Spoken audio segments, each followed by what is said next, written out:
Check.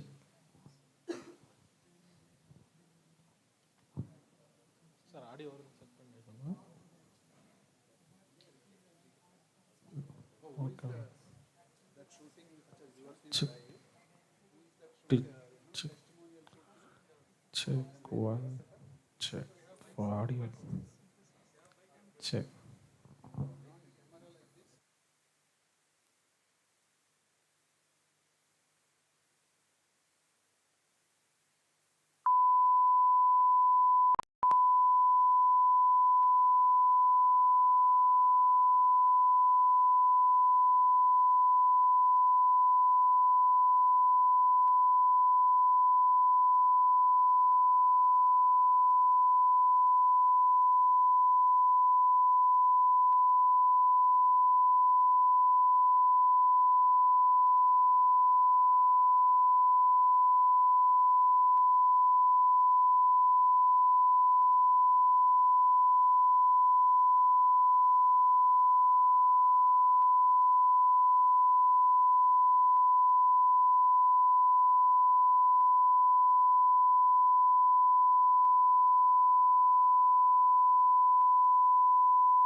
So, are we waiting for anybody?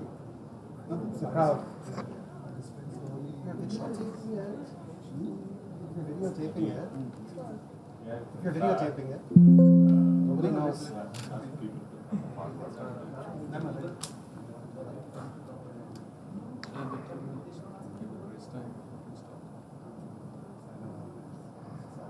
Yeah, but we don't have a choice. Weekdays, work will be there. Evenings will be tight. Traffic will be there. So this event is for the last 12 years alumni. All the alumni from ChipEgde trainees have been invited. Invited. If you only could make it up to 100 plus. That are So they are already. Many of them are out of mind. Some of them express their interest to come over. So out of 800, we shortlisted around 300. Of course, we sent to all of them. 800 total alumni. Because some of them are traceable to the issue. Good, But it's a response good was idea. good.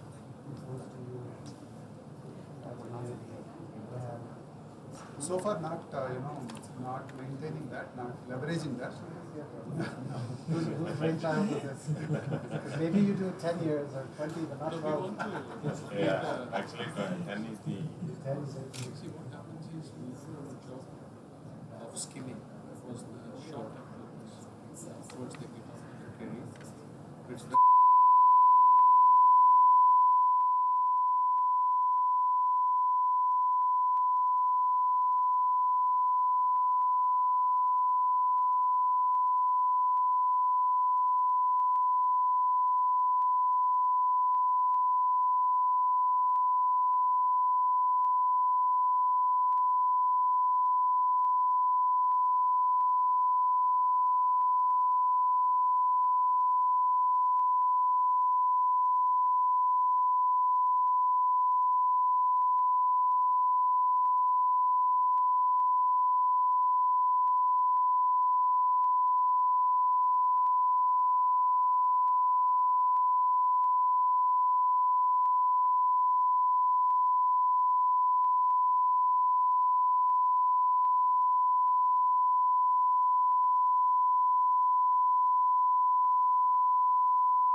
Month.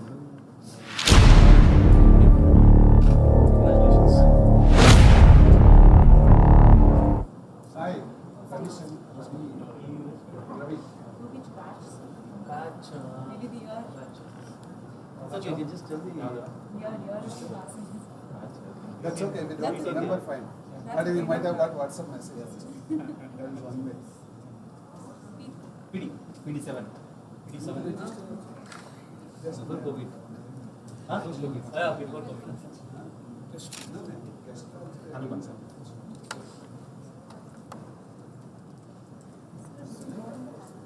Yes. Association PD.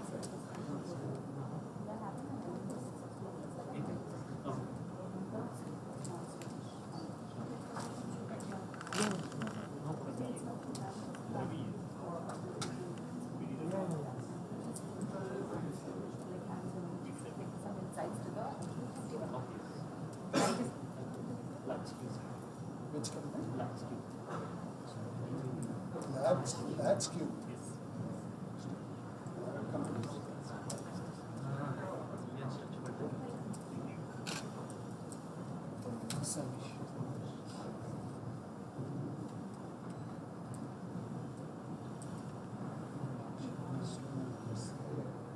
Some more.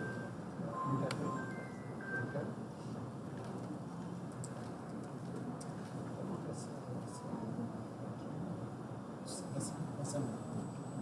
Subject matter. Plus and plus.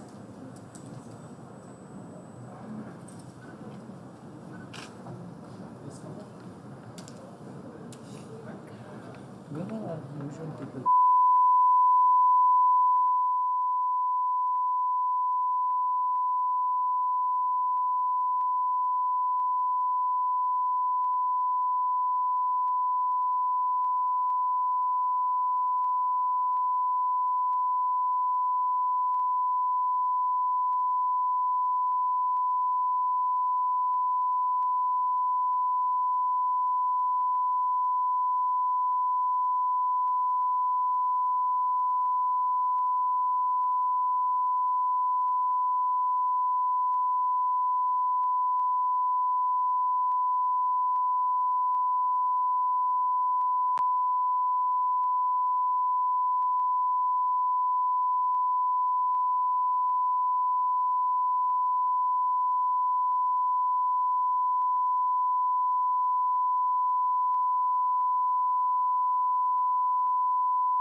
So I'm Keith. I recently graduated from VMS Institute of Technology and Management this year.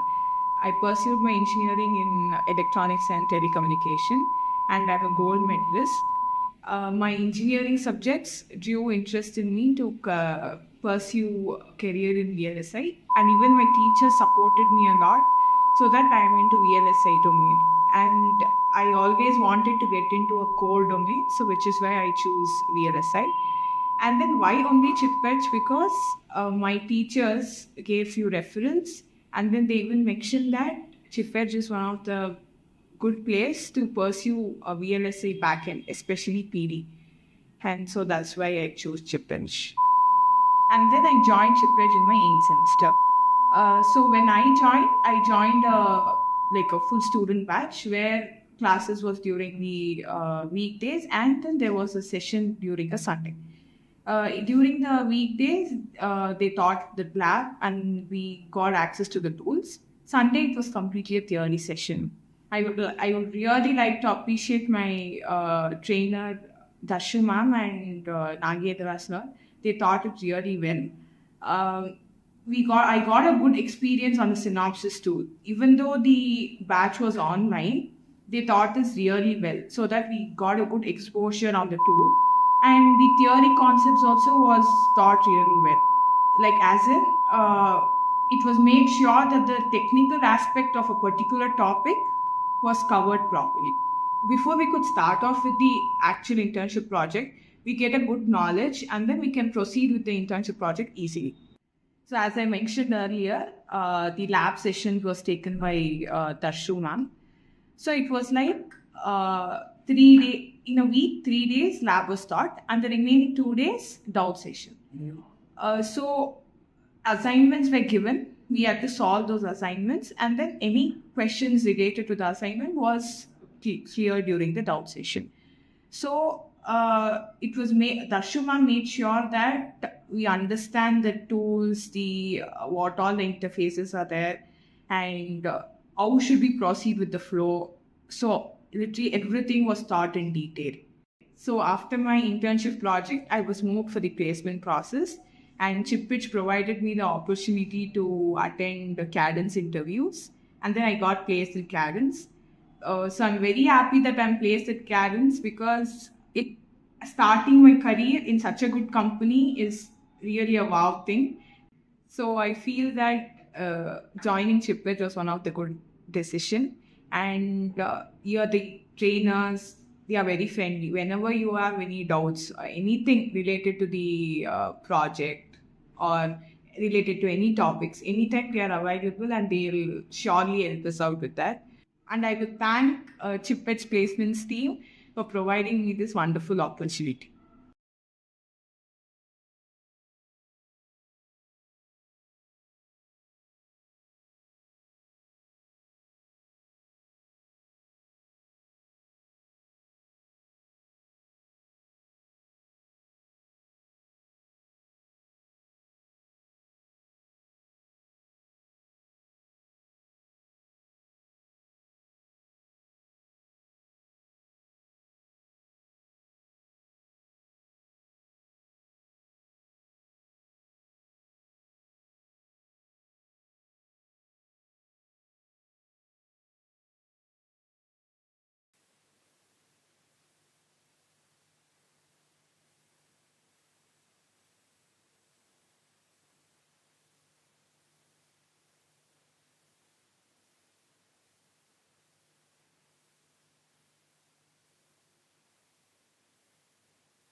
Alumni, respected faculty members, and honored guests. I am Meghna. Take this opportunity with great joy and deep sense of pride that I stand before you today to welcome each and every one of you to our ChipEdge anniversary celebration and alumni meet. ChipEdge completed 12 years on October 12th, 2024. This gathering is more than just an event, it's a celebration of an incredible journey we have all embarked upon together. A journey that began in a small way and has led us to diverse and exciting paths in the field of VLSI. As we look around, we see a remarkable journey, tapestry of talent and achievement woven together by shared experiences and common dreams. Each one of you brings a unique story, a distinct perspectives, and invaluable contributions to our community. The technology landscape is transforming at an unprecedented pace, and as alumni of this program, we have the unique opportunity to be at the forefront of this change. Many of you have made a significant contributions to this field, pioneering advancements and that have changed the way we work and live. It is inspiring to see how our collective efforts have made lasting impacts on these industries, ranging from consumer electronics to automotive and telecommunications. This meet serves not only as a reunion but also as a platform for sharing knowledge and ideas. We have a fantastic lineup of speakers today, industry leaders and pioneers who will share their insights into the current trends and future directions of VLSI technology. I encourage all to engage with them, ask questions, and learn from their experiences. Our goal is to foster an environment of collaboration and growth where we all can learn from one another. Additionally, we have planned several interactive sessions and panel discussions that will allow for deeper exploration of the challenges and opportunities. So here we have the agenda for today's meet.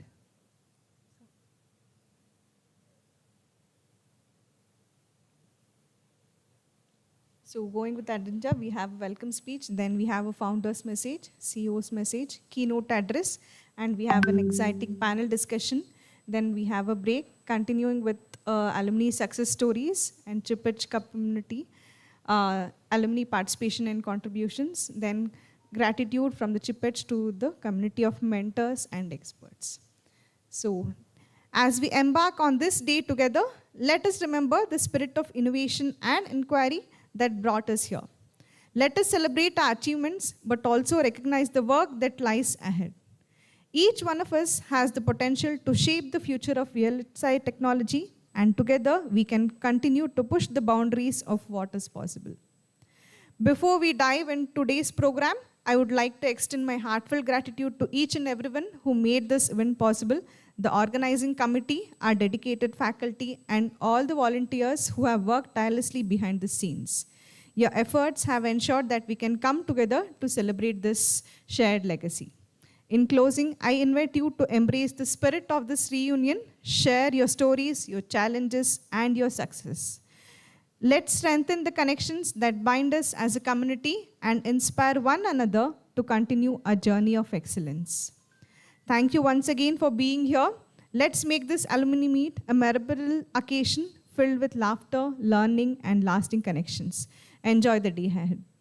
So without further ado, I would like to invite Mr. Venkat, the founder, ChipEdge Technologies, to the stage, and please join me giving a warm welcome to our founder as he shares his experience of 12 years journey with us.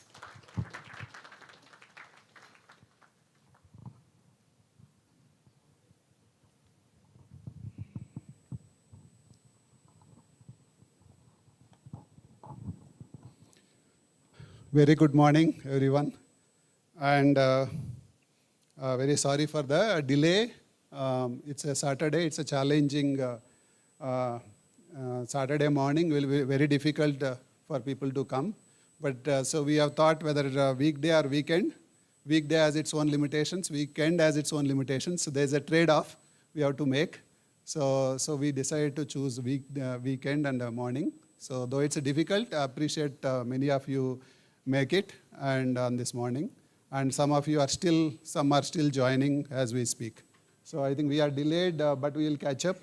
Overall, we kept it as the theme, not as another technical, one more technical conference. We didn't intend it that way. It's a more of a emotional event. Little technical, but more of an emotional event. But since it's related to the skills and careers, and people have built careers, and all these years, so some career-related theme is selected, and even panel discussion is accordingly geared up. And I think we have eminent persons to on the keynote. So without further delay, I will just walk you through how these 12 years went through. By this last 12th October completed 12 years. So if I look back how it has started, I was with, so the ChipEdge was founded in 2012, October 12th. So last, it was 12 years completed. So why it was founded? So I have to go back to 1 year back, 2011, when I was with Cadence. My Cadence colleagues are also here.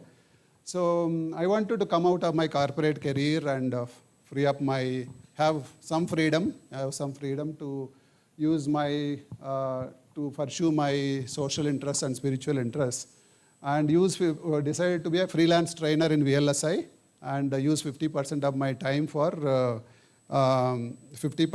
time for making a living, and remaining 50% to social service or spiritual interests.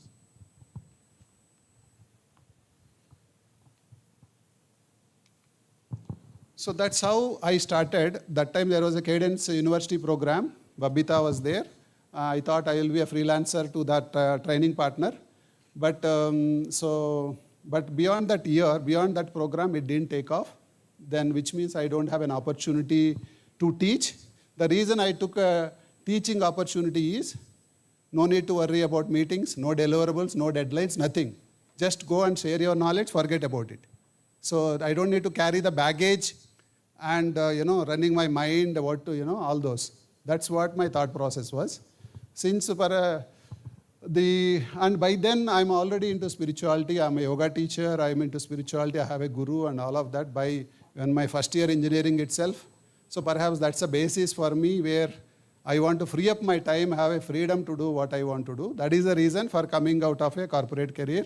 So Cadence offered me, I like Cadence as an excellent company, as a best employer always. They offered half that, why don't you work half the time? But I felt still responsibilities are same, meetings are same, emails are same. So I don't think it is possible. So let me come out of that. That's how I decided to come out. So since I was not finding, that program didn't take off after that. So I don't have opportunities. That program didn't take off beyond that. I don't have opportunities. As I started exploring outside any other training organizations, hardly there is only one organization which has a PD. At that time, they have a PD trainer, which means I don't have an opportunity. No other institute has a PD course at that time.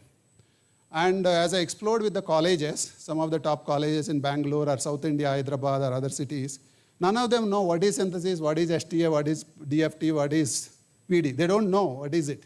Some of the top colleges. And around that time, BMS, RV College happened to organize a faculty training program. They asked Cadence to help them. Cadence forwarded to me, help them out. Then I happened to closely see the faculty expertise, faculty exposure. Then I realized that there is a problem with the education ecosystem. The faculty, these are in the top 1 to 3 colleges. They are in Bangalore, but they are supposed to be, at least aware, teach industry relevant things, but they're completely disconnected. Though these colleges are branded colleges, top colleges sitting in Bangalore. So I realized there is a serious problem in the educational ecosystem. So that made me think and concerned. If this is the state of education system with the top colleges, top 1, 2, 3 in the state, and in Bangalore, not in a remote tier 1, tier 3, tier 4 cities, there is a serious problem with the education system. So I felt like doing something about it. I couldn't say no because I have 50% of my bucket allocated to service. So back and forth, I thought I don't want to be employee, I don't want to be employer. But I couldn't say no to the problem, social problem. So that made me to start this, to finally found something, ChipEdge as a platform to start. So my goal was initially I focused with colleges because I felt like when colleges have the tools, colleges have the curriculum. It's just that faculty don't have exposure. So if you can train the faculty how to use the tools, how to teach relevant, they can do better. That's in other words, enabling the faculty or empowering the faculty is what my thought process was. And I thought if I can prove in 3, 4 colleges, not transform the education system, not like that bigger goals, then that is a role model for others to improve things. So that is the reason. That's how I started. That's how I started focusing with the colleges only initially. The Sunil. So that's how I started focusing with the colleges. After working with a few colleges, I realized that I have to be with some of the top 20. So, my focus was also selected college in top 20 in the South India. So as I started interacting with the colleges and, worked with them, I realized the problems with the academic system. They're busy. Multiple problems are there. So I spent a lot of 1 year time. Then after that, realized the problems. And in 1 year, I couldn't, make any. They have good placements in there, and VLSI education has this placement limitations. Colleges are busy with their own things. They don't have a semester system is so busy. So they have their own limitations to bring any other new programs into their curriculum or outside curriculum to collect fees, etc. There are their own limitations. So I spent a year and I couldn't pay my bills also, which means not earning anything. So then find it difficult. I think around that time, Sunil is here. Sunil Matange was here. I met him around that time, and I requested him. He was my manager in my previous company. So I requested him, to be my mentor. I have this taken up. Can you be my mentor? So he agreed. So he suggested me, you cannot survive like this. So you have to diversify. So that's when we started diversifying to weekend courses. So in 2013, collaborated with BMS College, started offering weekend courses. By using their college, their labs, their tools, we started offering. The reason is my intent is to improve the college ecosystem. So my expectation is at least if you do it in the college, the faculty will come and learn and improve. But in the whole 1 year, no faculty came, attended, learned. So they don't want to sacrifice the holiday. They don't want to, though management offered comp offs and all of that, they didn't want to sacrifice their holiday, kind of. So that's how we diversified into weekend. And there was a pause. We decided to go slow or hold the academic initiative because if we try to, they are not able to understand. So I realized, if you try to push, they are not able to understand. Let's wait for a full factor, build a brand, build a capacity, strength, financial strength or technical strength and brand. Someday the full factor will come, we'll look into that day. So perhaps we are seeing that for last 1 year. So maybe it took, to that pull factor we are seeing colleges want us, they want our help, kind of. So that's how we divert from then onwards. So we started with PD course. So 12 years back, we started with the first PD course. Now PD 48 batch is running or starting. So for 12 years, we were producing PD engineers. So 2014 onwards, the BMS Baswanagudi Bull Temple found to be far away for weekend for people from Whitefield to come, Marthalli to come. Then we decided to move to the city central. So we moved to the Silk Board by partnering with. Since I don't want to start since I haven't thought as a business from the beginning, it's not that I found a business model. Then I quit a job because I found a great business model. I didn't start it as a business. I came out and they found a gap and decided to took it up that social problem. But by the time I realized deep into it, I realized it has become a business as an engine. So hence, didn't invest we partnered with another training company. Those, I don't know who are, at least some are here, Pradeep, and they're, some of them who attended in the classes at Silk Board. So we use their classroom, server, everything is not ours. Classrooms is not ours, servers is not ours, tools is not ours. Use and pay model, asset light model. I don't know how I figured it out, but it worked for those years. It went on for 5 years with only 3 staff. I was the one, only another person, maybe 1 salesperson, 1 administrator. For 5 years, only 3 persons were there because I don't want to, get into fully business. So then we collaborated with the Global University of Engineering. To get with the Synopsys tools. From then onwards, we started using Synopsys tools. We brought our courses into their curriculum. And So, and weekend courses were offline.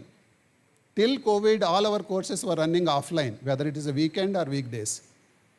And so then we have launched analog layout course after PD. After PD, I could see some of our trainers are here, participants are here from analog layout. Then we introduced the first DFT course. Other than EDA companies, no DFT course was available in the market. Took a lot of effort, found it difficult, because you have to create from scratch a DFT course. Labs, it's a huge effort. Whatever course you create from scratch is a huge effort. My point is, if something is needed, why not create a course? That was the thought process.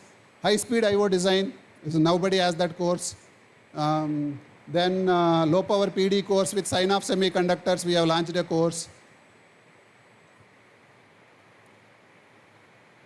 So in 2017, after 5 years, we decided to have our own facility. By that time, small office, very small office, 2-3 people. In 2017, after 5 years, decided to invest our own facility.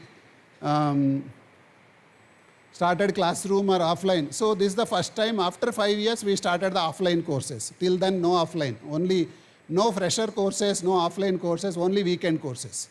Because the freshers will come with the placement and other things. So consciously avoided that model. So in 2017, freshers course was started, then analog circuit design, verification course.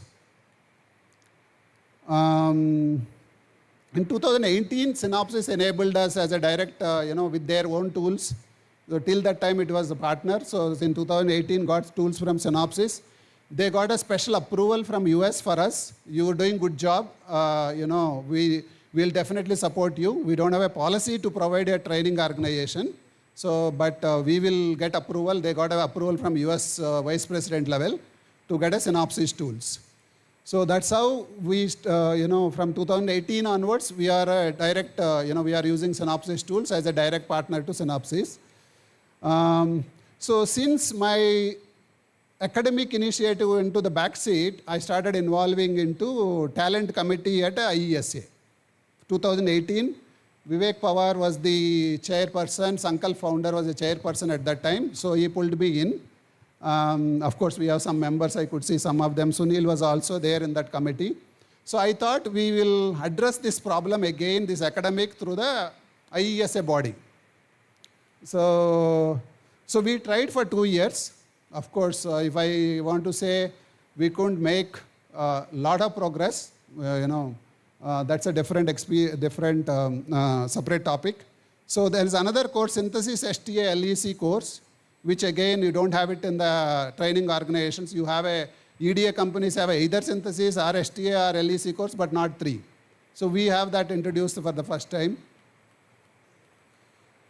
So around November time frame, we felt, it's time to move to online. So before COVID hit, we realized we decided to go to online. We made some decisions. By the time COVID started, at least we have announced courses to change to virtual, not the fully online. So at COVID-19, we changed our offline to online, same syllabus, same trainers, everything virtual online. And then we had to vacate our office, move to a smaller office with the COVID, all of that. We have incurred losses and we recovered from 2021 COVID. So live online models are continuing from that day till date. So, but then so we were debating, our team were debating, how do we scale up? It's not scaling up. So till that time, since I haven't started as a business, I didn't have that business mindset and business perspective. So with my other friends like, Hussein, who was my friend and came on board as a director, and then Anil, my classmate, and another directors. So once they came in, they brought the business sense to it, and they met, there's no business sense in this. Then I started getting the business perspective of it. Then we realized the effort versus return is not making sense. So we started debating the scalable models in 2021. 22 onwards, we decided to invest in the online models. And we felt we need complementary strength with the services to complement it, not as a, Celton Semiconductor we floated, though we are going slow on that. And market slowdown, etc. So 2023, we again created offline facility and moved to BTM. Now we are in BTM with the classrooms again. So 24, so leadership changes happened. So we have Damodaran as a CEO, and some changes we made. I moved into a strategic role from June onwards. So now we started looking again at it's time to look at the universities program, universities again. Now we are looking at how from from here onwards, ChipEdge 2.0. So Damodaran, our CEO, will share more details on that. So these are the different courses in offering now over a period of time, evolved into this much. So very few have this much broad offering in the market. They may have 1 course, 2 courses, but not this many courses. Some of them are actively offering, some of them also we kept on hold. So if I come back last 1 or 2 slides to summary my learnings. So did I solve the problem for which it is founded? So since the original intent is to solve or improve the academic education system in the campuses, that remains still unachieved.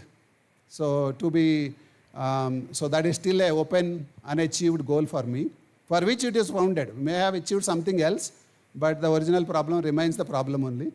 So, but I think from this year onwards, we are started focusing now from a ChipEdge point of view.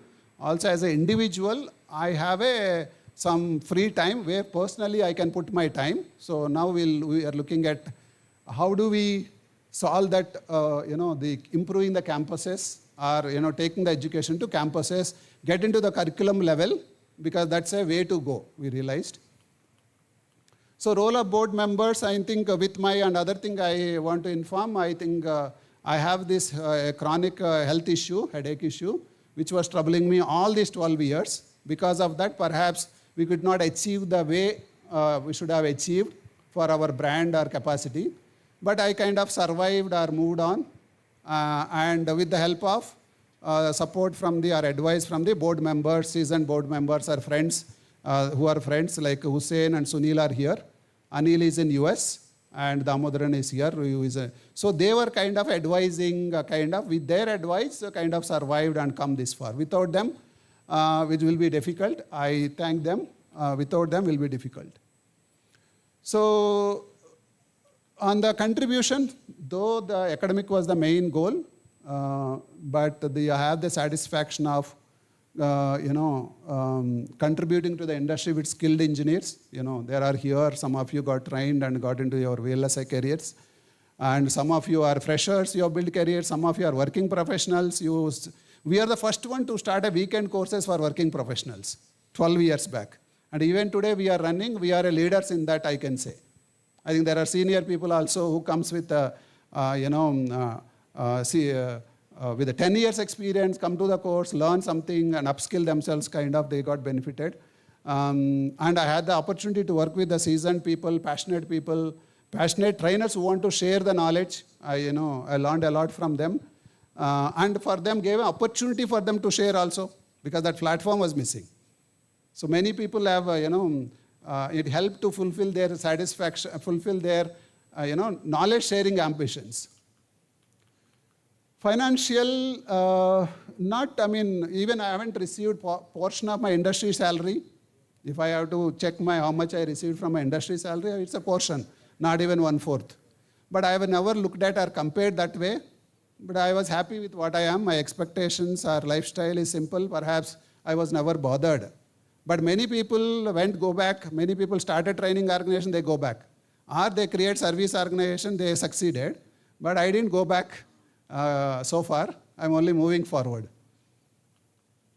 But the entrepreneurial experience are enriching because, the experiences are very enriching to evolve as a better human being, and as a, that I think is a big takeaway for me.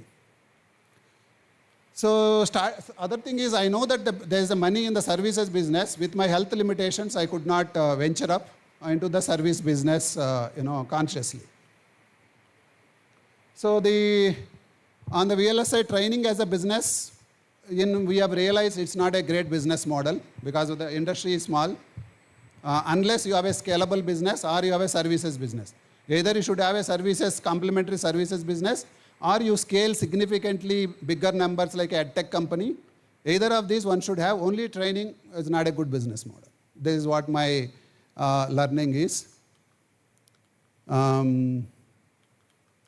So acknowledgement, all these 12 years is not possible without the help of all our trainers. There are many trainers here, and you will see all our alumni who showed interest and learned, our board members and employees, past employees, current employees, idea partners, Synopsys, and to all our partners, vendors, I thank all of them on behalf of ChipEdge and our board.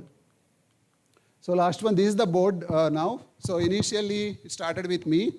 Then Sunil is here, Sunil Matange is here. So he was my manager first company. So he was my mentor and advisor, then become a board member from the last 11 years or 12 years, 11 years. Then Anil Ravi is my classmate. He lives in US. He's from aerospace industry. Then Hussein is here, who is from telecom industry. So we are all from electronics engineers with the different specializations.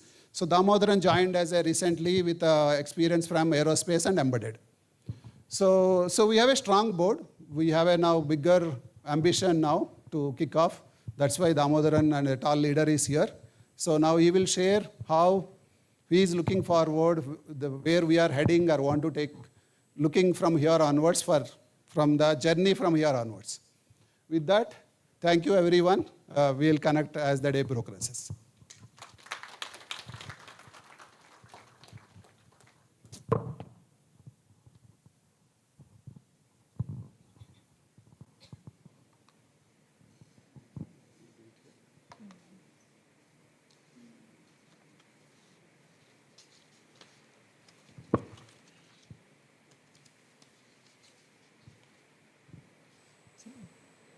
On behalf of the entire team, I want to thank you for your incredible speech and for guiding us with your vision. Thank you, sir. So next we have a CEO's message. So it's my great honor to welcome our esteemed CEO, Mr. Damodaran, who has been an inspiring leader and visionary for our organization to deliver his message. Thank you. Very good morning to all. So thanks for coming despite of very challenging weather, and that shows that your affinity towards ChipEdge over these years. Thank you. And I have a great challenge, and Venkat has done a remarkable decade of experiments, his personal passion converted into some social obligation. That was a very interesting piece of character and quality interested me. They are already having a very strong network of friends and business colleagues. I'm a little odd, okay? The common link is Anil, because I have another 3 decades of experience. I struggled and experimented a lot. It's a complete contrast with what Venkat did. I was all the time in the technology side, went into corporate, brought some, like a first of its kind. When I started my automotive business, I started with Ashok Leyland, only 4 wheels and steering and the engine. There is no electrical system also, not even electronics. Then I have to switch after 10 years into supporting Ford and General Motors to India.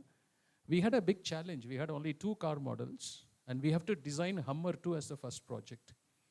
So it's very interesting, like how to bring the knowledge, because we have fantastic engineers here. We need some kind of a teaching to get into the global standards. That was my first assignment. And then successfully, those days, we exported more people than the products or deliveries.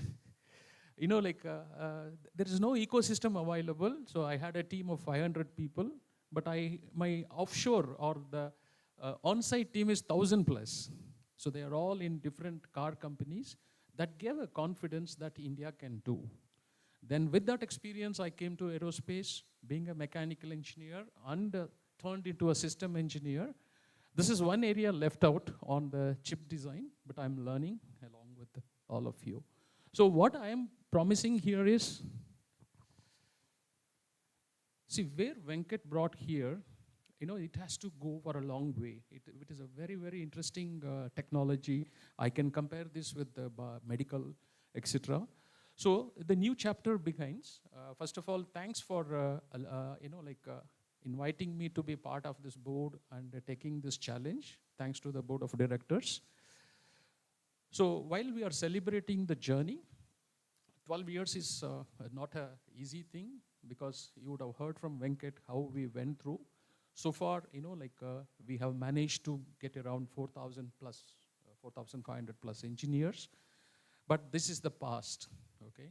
Now we need to feed forward, not feedback, because this can go into the archives.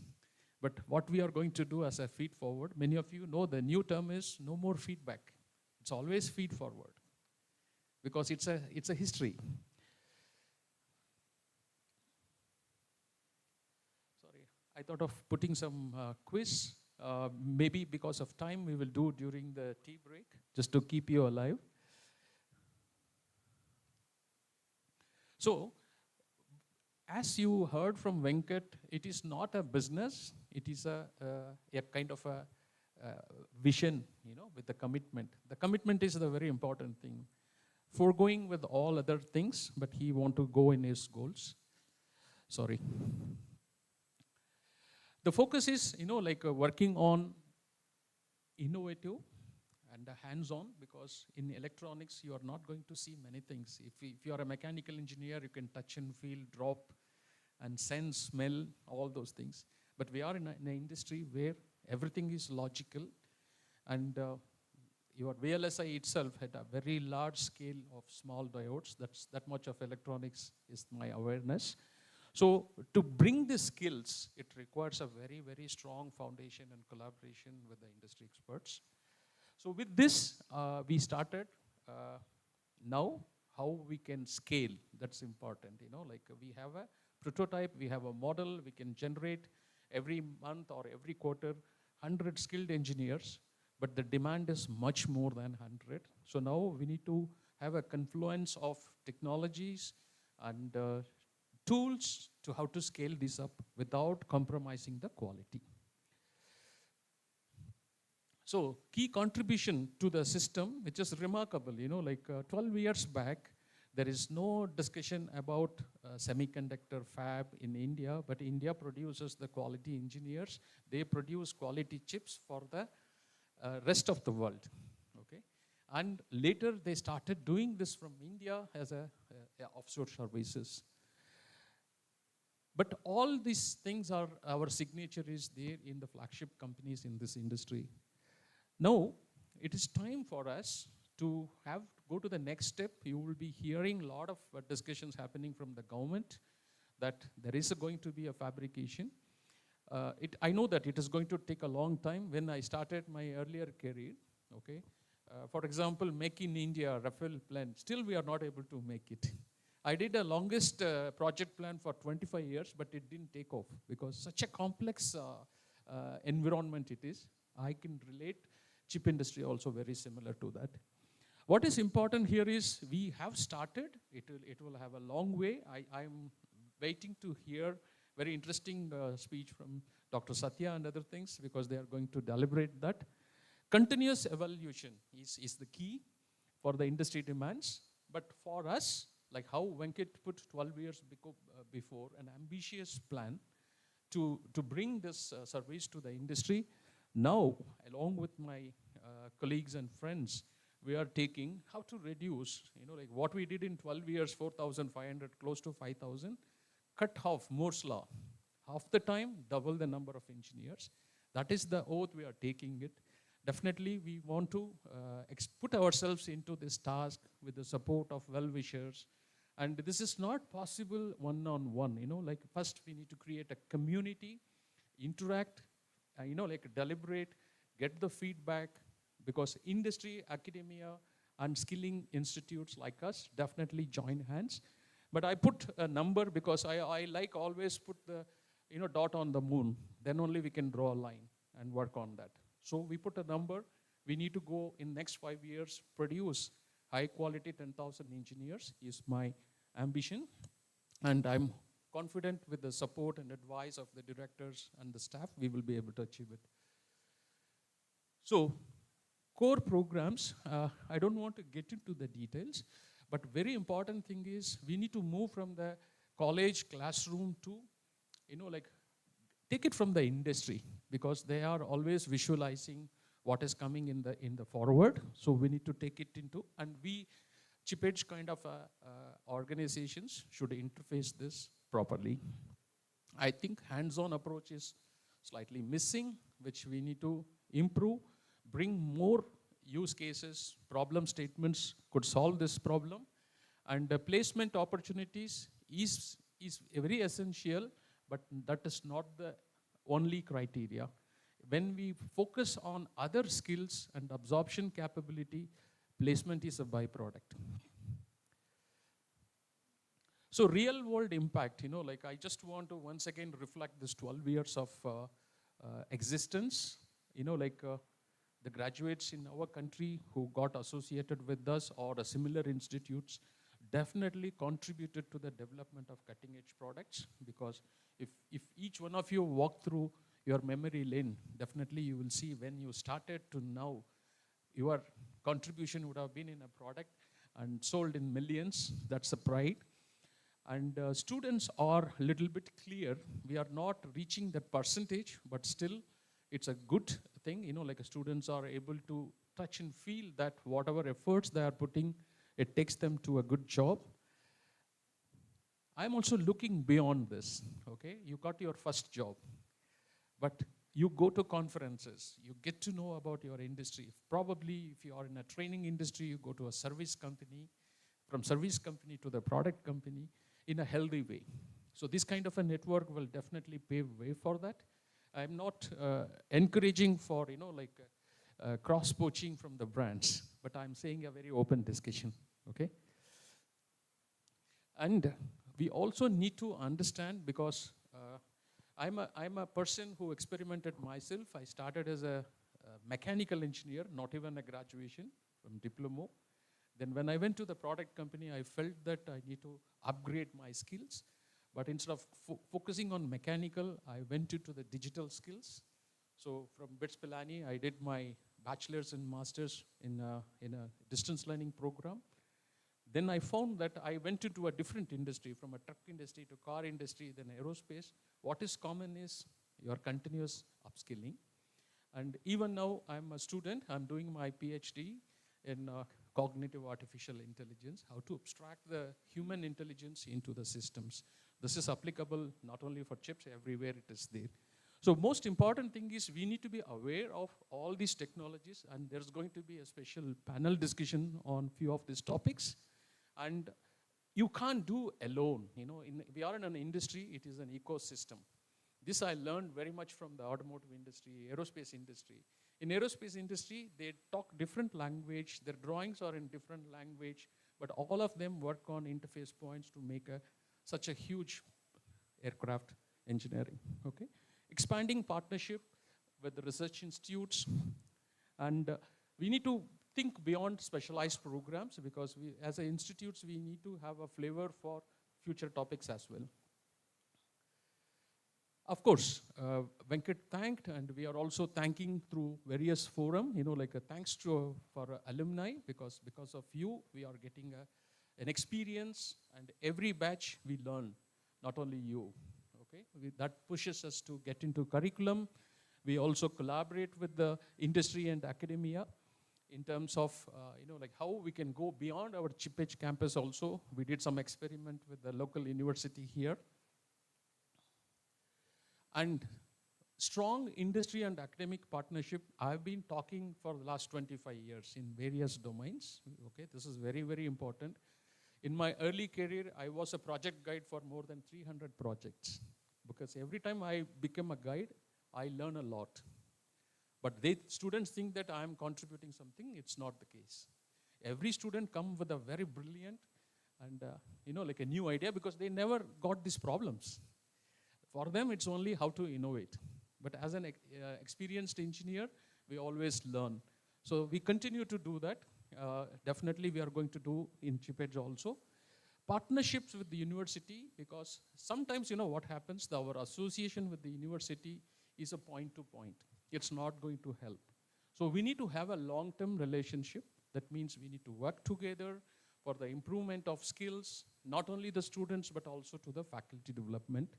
End of the day, because I'm a person who has seen this in the last 3 decades, how it is helping to the community individually as well.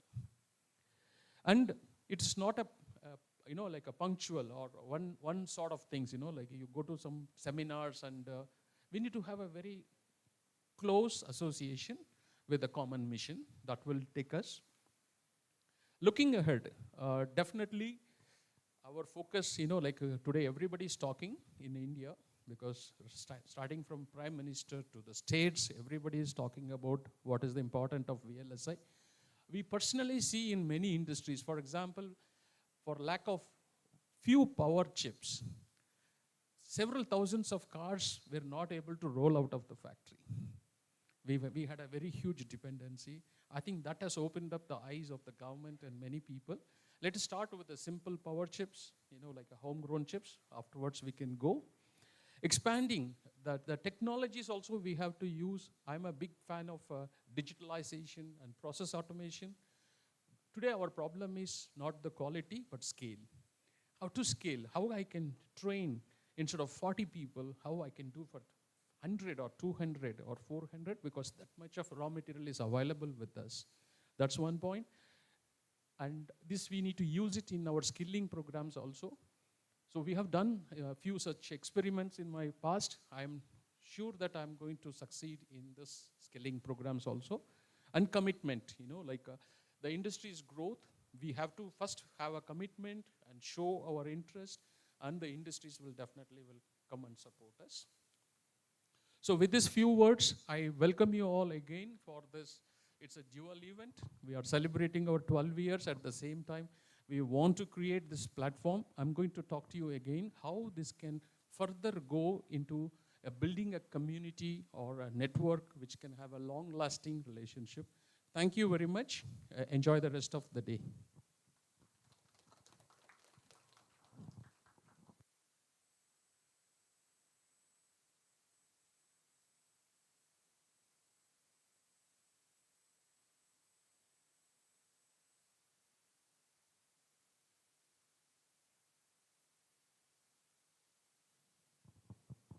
Thanks for the amazing speech. Your passion always lights us fire under us. Thank you, sir. So next we have a keynote address, and it is delivered by Dr. Satya Gupta, President, VLSI Society of India, to address on the topic, Making India Semiconductor Product Nation. So to give a brief description, so Dr. Satya Gupta is a techno-visionary with 40 plus years experience in the global semiconductor and electronics industry. After 12 years of senior leadership at Intel, he co-founded 4 successful startups: Intel Microelectronics, Open Silicon, Concept to Silicon, and Sensoft. He holds 6 global patents and has authored more than 40 technical papers. His vision and mission is Make India an electronics and semiconductor product nation. I welcome you, sir.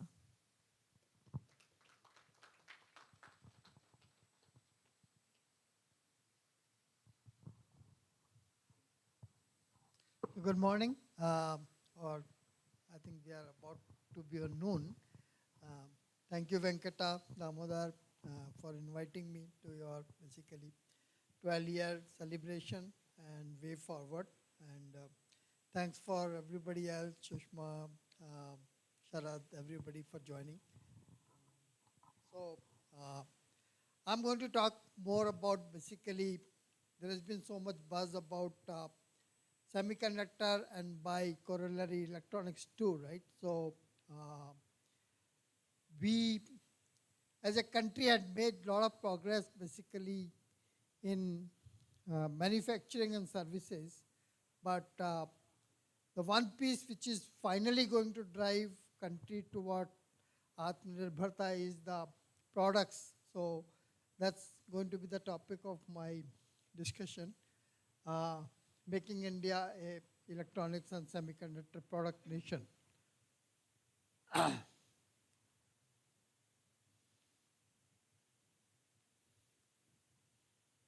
So your quiz, Damodar, did not work. Hopefully mine works, right?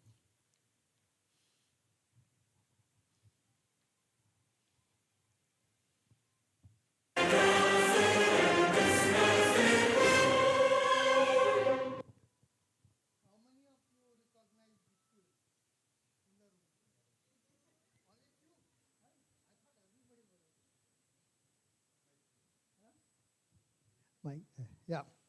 So quiz, right? Which is the largest company in the world by market capitalization?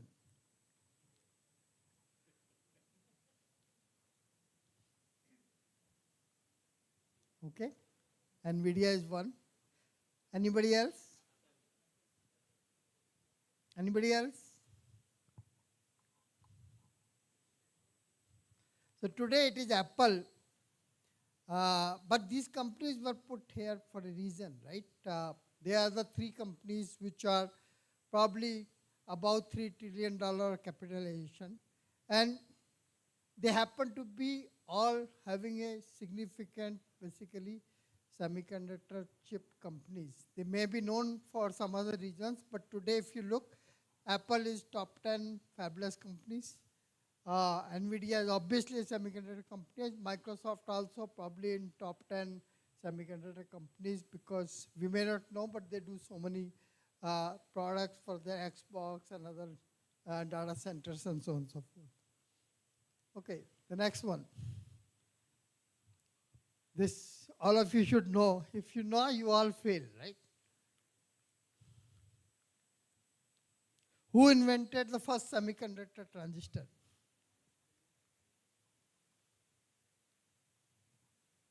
Do you know all these names first?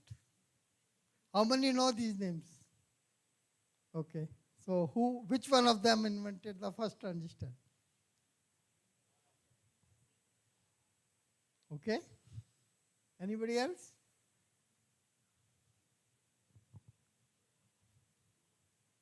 So sir is right, it's all of them. They all got basically Nobel Prize for inventing the transistor together. But one thing most of the people don't know, the original inspiration for semiconductor device came from one Indian scientist. Can somebody tell who it is? Original, much before, like this was 1954. This person gave a key idea which led to semiconductor transistor development in 1904. 1904, Aryabhatta 1700. So Jagdish Chandra Bose gave an idea for basically a detector device in 1904, which was a two-terminal device which basically kind of gave an idea of semiconductor device much before. And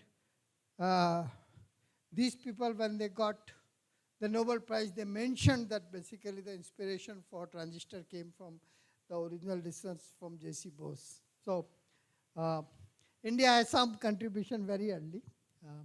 So not very long quiz. We only had 2 questions. Okay.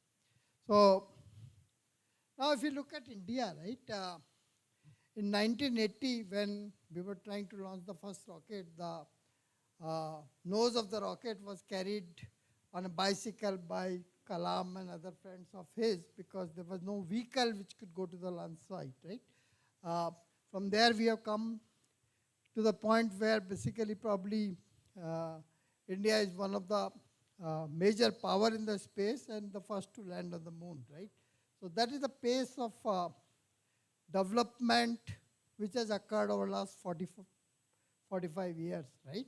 And that shows that basically India is on a significant move upwards. And the foundation of basically this has been laid by programs like Startup India, Make in India, Digital India, India Semiconductor Mission, and similar programs which have created a very large platform which we generally refer as DPI, Digital Public Infrastructure, where basically technologies produced by these programs are scaling at the population level, right? And some examples of DPI is Aadhaar. Probably all of us use it on a daily basis. And UPI, probably 10 times a day, okay? When you're ordering online or paying basically for a chai or sutta or whatever it is, right? You are paying ONDC, which is creating a platform for small merchants to join the bandwagon of the e-commerce and not just depending on the big bellwether companies. Things like Vande Bharat, which is revolutionizing basically the experience of the modern trains for India. And the technology like Bhashini, which are providing AI-based interlanguage translation from any Indian language to any other Indian language. If you're not tried, please download the app and try it. It's fantastic. Its translation is better even than Google and some of the global technologies, right? And the result of all of this is that we are already the 5th largest economy and soon to be the 4th largest, 1% today. When I say produce, it's not manufacturing, it's not design services, it is chip products. The way basically Qualcomm makes, Broadcom makes, ultimately the benefit of the basically semiconductor product company. So there is a potential of, again, if you take 33% number, it creates a $45 billion of opportunity, which is basically being consumed in India. And whatever is being consumed in India, we say only 1/3 humko de do, right? 2/3 rakho, but if we can do 1/3, it creates a huge opportunity. And these numbers become much, much bigger if we and aspire to say whatever we consume, 50% of we will produce in India, right? Then at electronics level, it's a $1.5 trillion of opportunity, which is probably one of the biggest opportunity you can think of, right? And just how many of you carry Chinese brand phone today? How many Samsung? And how many rich people are in this room who carry iPhone? So, how many of you carry Indian phone? Which brand? The person in the back who rose their hand, which brand of the phone? Motorola is not India. So probably zero, right? So this is basically probably a representative of electronics industry, where basically a 30 billion plus industry segment out of the $200 billion, right? About 50% is probably mobile phones. We have zero products, okay? And if you look at the numbers, in 2015, 13% share was Indian brands. Global brands were 87%. And Chinese brands were less than basically 2% of the share in 2015, right? In 8 to 9 years, Indian brands have gone from 13% to less than 1% or almost 0%. And Chinese brands, which were less than 2%, have gone from 2% to 76%. Okay. So although we have grown in manufacturing, but at the same time, we have also grown in the dependence on the foreign products, especially Chinese one, right? So the message is that if we reverse it, right, by 2047 we say 50% basically we will do Indian phones, right, by whatever way, whether it's a industry, government, entrepreneurs, whichever way, then it will create a basically huge opportunity. By that time, probably phone industry will be $200 billion consumption in India. 50%, that means $100 billion, right? We are just giving it on the platter to somebody else. $200 billion, 100% of that, 75% is China. That means we are creating $150 billion from China and funding their R&D, right? That has to stop and reverse. That's basically the opportunity, threat, whichever way you want to look at it, right? Now, if you want to build a ecosystem which can basically take the country towards self-sufficiency, self-dependence, we have to do products, and the opportunity is very huge, right? Whether it's electronics product or semiconductor chip level products, right? And to do the products, we have to build basically manufacturing ecosystem to support that, okay? And a strong talent ecosystem which can help in basically developing, maintaining, proliferating these products and so on and so forth, right? And this has to be all supported with all the supporting stuff and policies and so on and so forth, right? So typically, what happens in a country like India, we talk only about manufacturing. You talk to everybody in the room, they will be all talking about the fabs, right? That's the manufacturing part of it. And the government also looks, because somehow in their mind, manufacturing is a problem, theek ho jayega, right? But there is a confusion in policymakers' mind when they say manufacturing, really it meant product-based manufacturing. Because if you look at the traditional sectors like automobile, cement, anything like that, right? The manufacturing and product are not separated. They're one and the same thing, right? So that's the mindset in the government and every bureaucrat's mind. Manufacturing means product. But electronics and semiconductors are not the case. We have segregated the two industries, right? Manufacturing is a contract manufacturing, whether it's a chip or electronics, right? Product, different companies do it. So I think that understanding has to come, and some of that we can do to educate people that in electronics and semiconductor, manufacturing is not equal to products, right? Just like cement, there is no difference. Ultra-track cement manufacture as well as basically it's their product, right? That's not the case with electronics and semiconductor. So the investment and attention has to be proportionate, right? Manufacturing is capex intensive activity. It requires more money. But if I have to give my suggestion, and this is coming from discussion with a lot of industry people also, we should adopt a 80-20 basically kind of the rule. If I'm putting $100 of incentive, 80 can go to manufacturing, but 20 has to come to the product incentive also.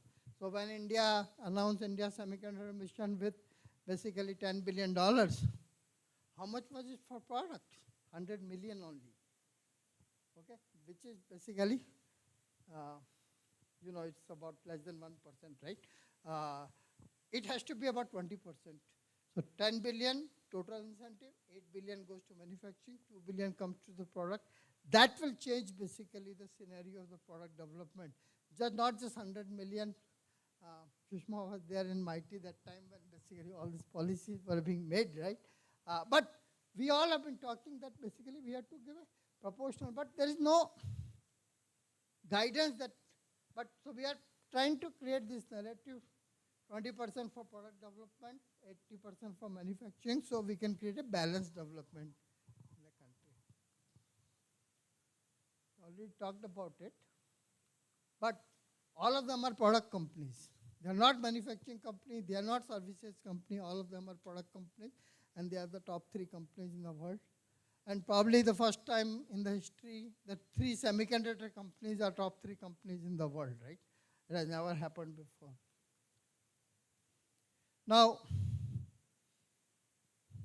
since basically there is a lot of technical people, where are we going with the semiconductor industry, right? What are the top 7 electronics growth domains? I try to put basically my thoughts into it. AI/ML is the killer app of the decade. Some of the people who are basically 30-year plus experience in 80s and 90s, when I was at Intel, right? We always used to say, what is the killer app for a microprocessor or a PC, right? And we used to come. So today, obviously, the killer app of the decade is AI/ML use case, whether it's a PC, the phone, data center, anything, the killer app is AI. And these are the segments where there is a significant opportunity: auto, electrical vehicle, consumer electronics, telecom, medical, energy. Energy and clean tech is one of the fast emerging segments where there is a lot of use of both electronics and semiconductor devices. And AI/ML is not just a subject by itself, but it impacts everything else basically here, right? So now, when we talk about AI/ML, I think everywhere, I think one of the table when I was hearing here, there was an intense discussion going about AI/ML, right? It impacts basically everything. So AI/ML and semiconductor are very intertwined, right? Where AI/ML basically algorithm and applications, semiconductor is providing the compute and storage, right? Anecdotal, I think some of people might have heard it from me before. When I was doing my PhD, I spent 1 year in AI/ML neural networks, right? At that time, to basically do a simple character recognition, we made a neural network, probably about 500 nodes, right? But to simulate that neural network, we needed a small supercomputer. Just very toy application, but still we needed a supercomputer. Now, today if you see, the semiconductor and storage has made probably 100,000 time improvements since basically late 80s, 90s. And that has made basically AI/ML, whatever we are seeing the revolution possible. We could solve the real life problems because now we can train with 5 billion or 10 billion parameters, ChatGPT or Meta or Gemini, right? How would you train basically that large AI model based on the transformer and other technologies, right? If you don't have the compute power and the storage power, that would not have been possible. So I think without the significant advancement in both compute and storage, the AI story would not be what it is today. So it's a symbiotic relationship between the two fields. And we don't know who is driving whom. AI/ML driving the chips, or chips are driving AI/ML. Because as we produce more powerful chips, that helps us in producing the more powerful AI models. We can train the larger, more advanced model. And more powerful models, we have AI models, they will help us in developing more powerful chips, right? So I think it's a very beautiful symbiotic relationship. Chips will help in advancing the AI, and AI will help in advancing the chip, whether it's a design or tool, algorithms or tool uses. I think slowly it will start impacting all of those things, right? Things like a placement algorithm, right? I think it's all heuristics. They can certainly benefit from basically these things. Compared to the software field, one of the things which we always talk and discuss is there is lack of the public data to train the AI algorithms about the hardware design, right? So if all of you can figure out a way to produce more public data about the chip design, right? And I have a simple solution. Just write one module, RTL, put it on the basically GitHub, right? Some small module, some FIFO, some adder, some this thing, right? I think if every engineer can produce one module, we will have basically data for 100,000 modules, right? And you can write this small module in your sleep, right? It's not complicated stuff, right? A stack, a FIFO, a adder, multiplier, any of those things. That will create help in creating a data repository which can train the AI algorithms and we can do better job. So what are the latest trend in the chip design? I think cyber security at the hardware level and the chip level is becoming a big deal. Every chip will have to have basically some kind of the security as the world is becoming what it is. Custom chips, right? Earlier we used to have one microprocessor x86 this and everybody used it.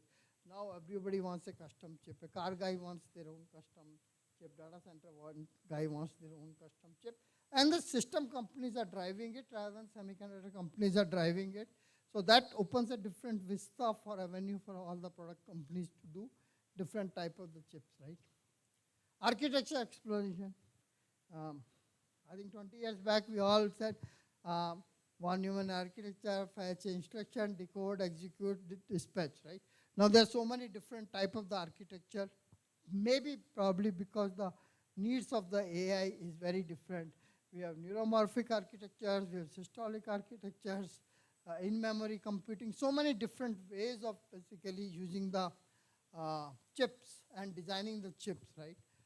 So that's changing significantly. And obviously more type of architecture, more opportunities. Chiplet and advanced packaging. Everybody knows the story, Moore's laws, slowing down, vertical integration, horizontal integration. I think that will create more opportunity. Wireless functionality in every chip. I predict basically in 10 years, every chip which the world designs will have a wireless functionality of some kind. It may be Bluetooth type of thing, Zigbee type of thing, short range, long range, but every device, already we see almost 50% of the chip for any application already have wireless capability. I think in 10 years, every chip will have wireless capability of some kind or other. So that gives a very different opportunity. Interconnect is becoming expensive and power consuming. I think that will have to change. And heterogeneous integration, that's little bit further away, but why memory, logic, and sensors are not on the same wafer, same chip? Today we cannot do the basically DRAM and flash on the same wafer as we do compute, right? I think in the future that will have to be basically kind of a tackled. This is kind of a India's semiconductor mission. Everybody talks about basically this thing. These are pictures from Semicon India 2022 and 2023. So for manufacturing, as most of you might already know, that Government of India is providing a 50% subsidy on the overall investment in any manufacturing product, and some of the states are providing 20 to 25% on top of it, making it about 70 to 75% of overall subsidy. So the investor has to bring only about 25-30% of the this thing, and about 6 projects which have been officially approved and launched, and some of them basically are in the process of approval. By end of the year, we will have another 2-3 projects get basically approved, hopefully. Design link incentive was a policy created for incentivize the product companies in the semiconductor design link incentive. There also 50% of basically incentive is coming from the government, and on top of it, free RA tools which might make another 15-20%. So that makes it 65%.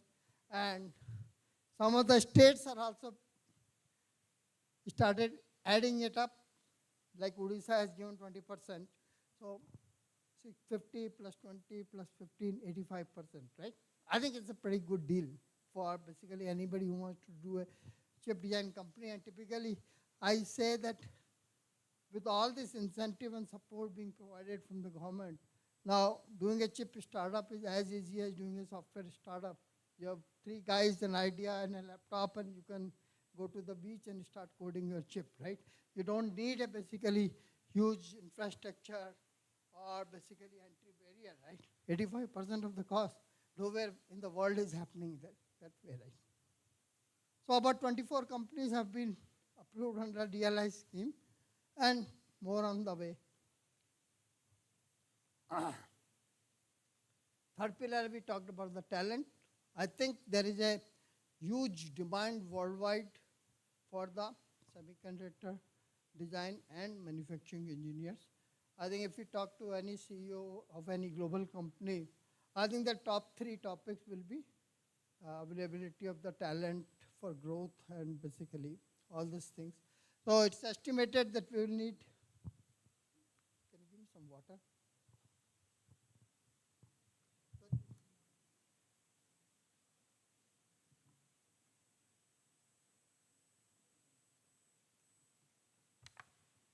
So we need about 1.25 lakh engineers in next 5 years for the design and about 10,000 engineers and technicians in the manufacturing domain to support all the projects which have been.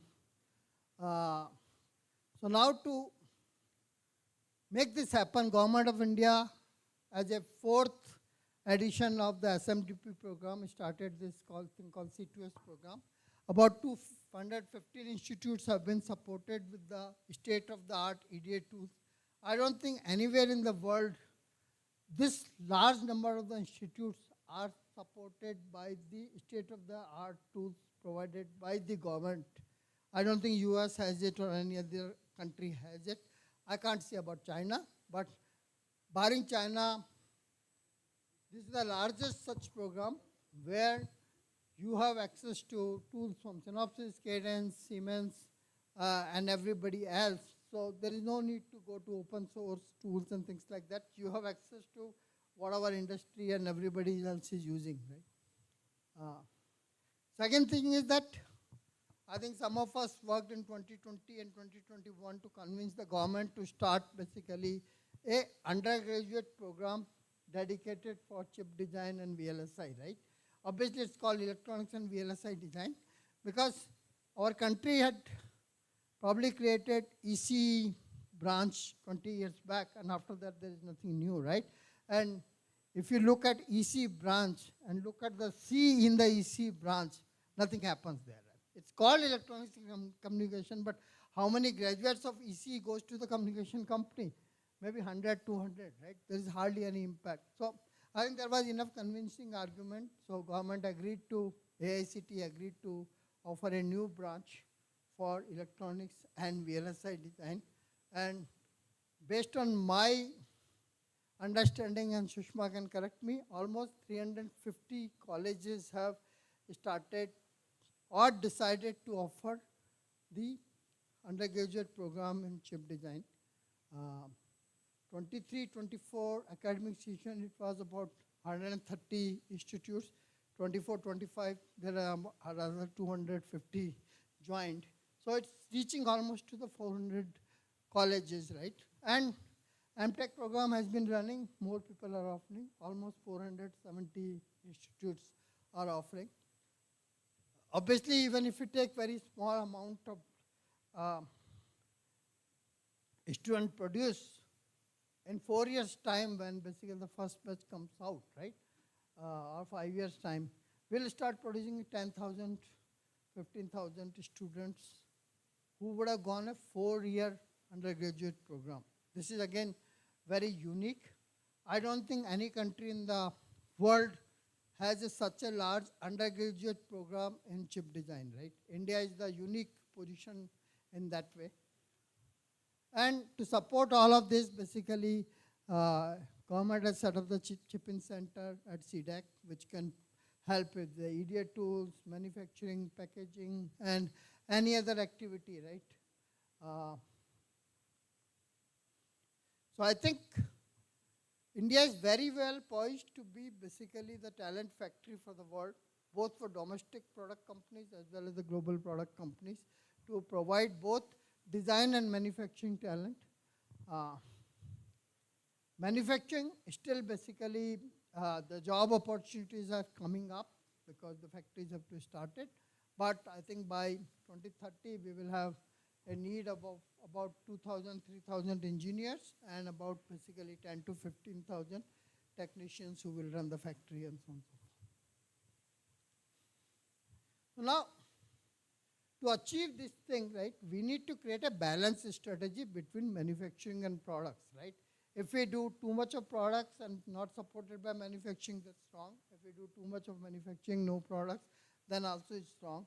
So that's where I earlier talked about 80-20 rule.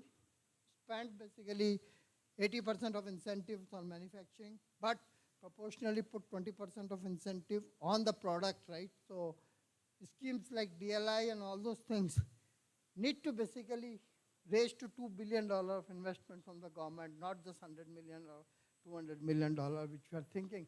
If we need to create world-class, fabulous companies, likes of MediaTek, likes of Qualcomm, likes of Broadcom, we need to put a proportional investment of basically in about 80-20 kind of the proportion. Right? For every $10 billion, put $8 billion in manufacturing because it's a capex incentive. But if you don't put $2 billion of basically incentive in products, your factories will be empty. There will be no chips to be made, right? Because nobody is producing those chips. Nobody is designing those chips. So to just make that $8 billion of investment fruitful, we can always manufacture the chip for the global, and that we should do. But there should be some percentage, at least 20% of our manufacturing capacity should go to manufacture Indian chip. And where will these Indian chips come from? Until we make the investment, it's not going to come from Indian ecosystem. Some examples of how we can do products and chips for India, just some suggestion. Opportunities there, we saw basically billions and billions of dollars of opportunity available basically for both electronics and semiconductors. So if we really need to serve it by taking 30% of market share or 50% of market share by 2047, right? We need to leverage unique Indian application and public procurement. That's where the story starts, and then it can go to so many other things, right? Things like e-passport. Why do we need to import a chip from NXP or Infineon? Don't we have enough capability of designing e-passport chip in the country? If not, then we are unnecessarily saying we are having the talent, right? If we have the talent, this is a simple chip. If we can't do it, then let's not boast that we have a talent, okay? Simple application, huge volumes, right? 200 crore passports have to be issued, right? It's a security issue. Why should India use a foreign chip for such a security intensive application? But what it needs, a coordination between MEA and MIT. If the two departments don't talk, it's not going to happen, right? MEA says, I don't care where the chip comes from, I just want to issue the passport, right? MIT says, if there is no use case, I can't fund this, right? All of you travel on DigiYatra. Did anybody look at where the terminal comes from? It comes from a Canada company. What this terminal contains? A tablet and AI software to face recognition. Can't we build it in India? But we should have planned when the DigiYatra being rolled out, not think today, right? It would have taken to create the infrastructure for DigiYatra 3-4 years to convince all the airport. At that time itself, we could have said that why can't a basically Indian company design this basically terminal? It's not rocket science, right? Paytm voice box. Such a simple device, right?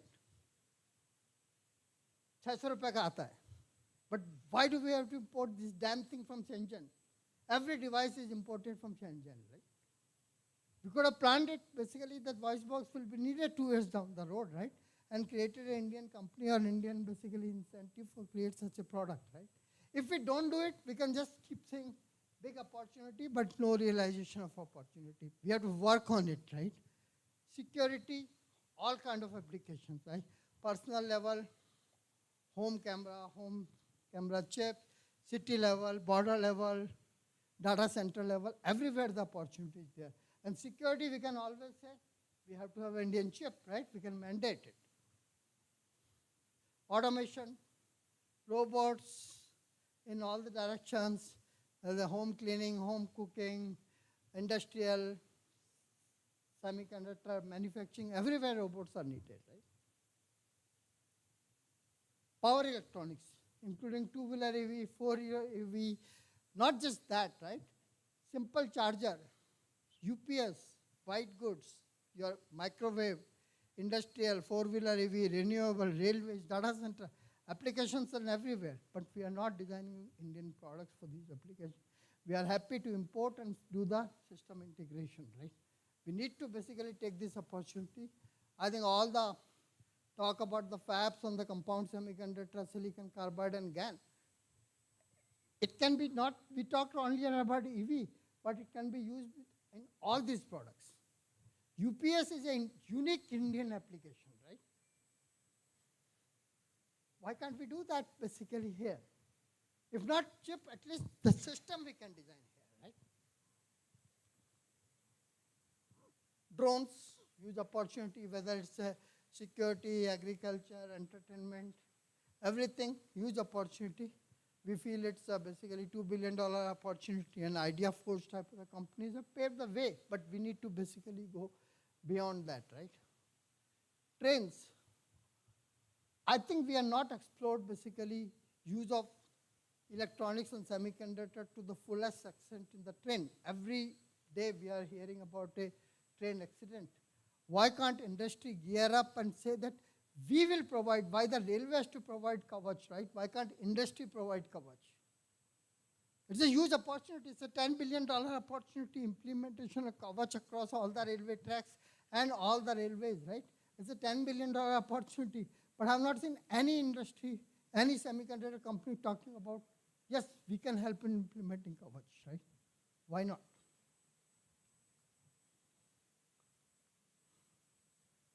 So, this being basically a education company, we always talk about industry academia role.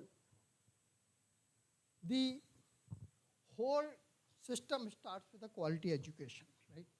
And quality education leads to research, research leads to technologies, and technology leads to products. But I think we are failing in the first balloon itself, okay? I can send all of you a basically, there is a guy, Ranveer Allahabadi, one of the famous YouTuber, right? He just put a basically thing saying that basically, he's an engineer, right? I don't have that clip right now. So he said, when I went to college, I went with basically a lot of enthusiasm that I will learn new stuff, I'll make robots, I'll make basically drones, I'll use a lot of new technology. 6 months, all my enthu was killed. That's his statement. I was being taught basically the same old technologies, same old basically yellow notes, and all my enthu of going college and doing something was killed within 6 months. And that's my own experience with interacting with the students is the same. We are teaching rubbish in the first 2 semesters of the college, right? I think it's just useless. Until we change the system, by end of the first year, we lose the interest of all the youngsters who come with a lot of enthu. We keep teaching them physics, chemistry. Arey bhaiya, JEE mein bahut padh liya, right? They've rectified everything. We are teaching them again. And computer science guys are smarter. We go every college, say, koi aata nahi hai, core subject mein computer science nahi aata hai. They are smarter. They are changing their curriculum every year. You go to electronics professor, he said, nahi, mere ko electronics and maths padhana hai, whether koi padhna chahta hai ya nahi padhna chahta, I have to teach. And they will not relent. Who wants to basically go through the damn course, right? I still hate it from my days, and from 40 years to now, nothing has changed. And our academic system, guys, don't want to change. He said, हमको fundamental पढ़ाना है, whether कोई समझ रहा है कि नहीं समझ रहा है, whether everybody is interested. We need to put that basically curls and divergence in everybody's mind. And I don't think even 0.1% people get it. There are no teachers, no student who is interested. But we don't want to change. So if we don't change the quality education, rest of that is bakwas. And obviously, left side has to be academia driven, industry supported. Right side has to be basically industry driven, academia supported. For that, basically, government has to provide the funding for products and technology commercialization to industry, not to academia.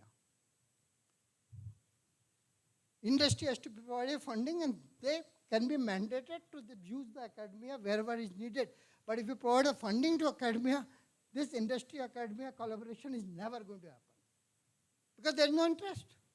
There is no ownership. There is no basically responsibility. You give it money to Sharath and tell him that basically you have to produce this product, but you have to invest 50% of that money with academia. Everything will change.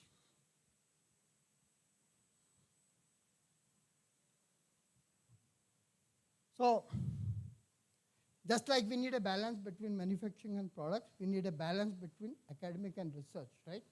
I visited 70 colleges in last 1 year. Not a single conversation was about teaching. Tier 2, Tier 3 college, they all want to talk about research. If we don't incentivize our faculty for teaching, the whole ecosystem of their promotion, of their university ranking is all based on research. It's nothing about teaching. All of you have heard about NERF ranking? What is the percentage of basically contribution of teaching in the NERF ranking versus research? NERF ranking is about teaching institutes, right? Less than 10% is for teaching, more than 30% is for the research. And 10% teaching is also, did you take regularly all the classes? Did you do the regular assessment? There's no quality metric. So if we don't create a metric for the teaching, which professor or any of you, if it does not give any advantage in your career progression, why will I focus on teaching, right? So nobody wants to do teaching. Everybody wants to do a research, publish 2 papers in some unknown journal and conference, and they are happy, right? So we need to create this balance. I think this is not for this crowd, but when we go and talk to the students, one of the problems I'm seeing is that all of us equally responsible for making a fear of hardware and semiconductor among young students. Because what we go and talk, हमारी chip में तो 10 billion transistor होते हैं, right? We design chips with a 10 billion transistor. Our fabs are so complicated that basically we make devices which are 1 lakh times smaller than a hair. That's the typical leadership talks, right? A 10th grade student, what will he think, right? I'm okay doing Python. I don't want to do this stuff, right? He finds it easy. But is it really true? How many of you are designing billion transistor chip? You are designing a small block in a $1 billion transistor chip, which is basically probably 100,000 transistor. And that too, you are writing Verilog code, which is very similar to writing a Python code, right? But we are scaring them away. You talk to any 10th, 12th student, they said hardware is very hard, I don't want to basically do it. मेरा जिंदगी 4 years, I want to enjoy my college life, I want to do software, 2-3 languages सीख लिया, Java, Python, this and that, I'm happy. You guys basically make this very complicated device. Has anybody told how many lines of code Android has? Anybody knows? Anybody talk? Any software guys talk about that? But we talk, basically our NVIDIA chip has a 10 billion transistor all the time, right? Probably Android is more complex than any chip we have ever designed as a system. But they present it very simply.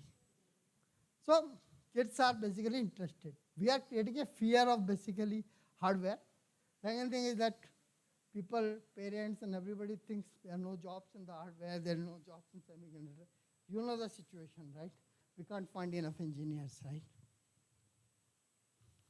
I think Damodar wanted to have the quiz about the package, right? But typical starting salary in any product company is more than 10 lakhs, right? Which is not there basically. It is 3 times of the software salary. So these myths have to be demythified wherever you go as a champion or evangelist for the industry. You also have to propagate this message. Hardware is not hard. We have enough tools. You write Verilog code just like a software code. Rest of the things happen through compilation and everything, right? Jobs are enough. Package is good. Why are people not signing up? Half the EC departments are also closing down today. Forget about basically VLSI. Yeah, nobody is going there. They're closing down. CS department is doubling, EC department is closing down.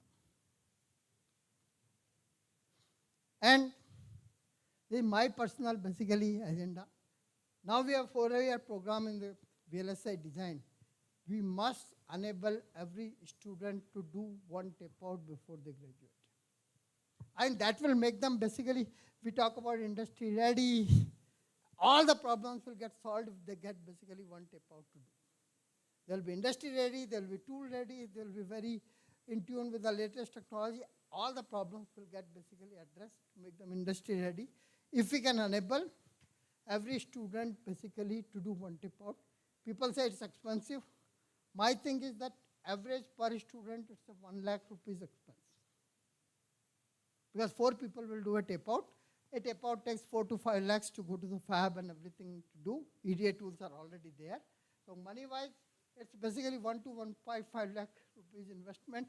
If you have 1 lakh student also, that's a peanut of what we spend on other things, right? Why can't we basically say that we will enable every student to tape out their chip is a basically foundry of their choice. It need not be SCL, right? They choose the foundry, we will fund it, right?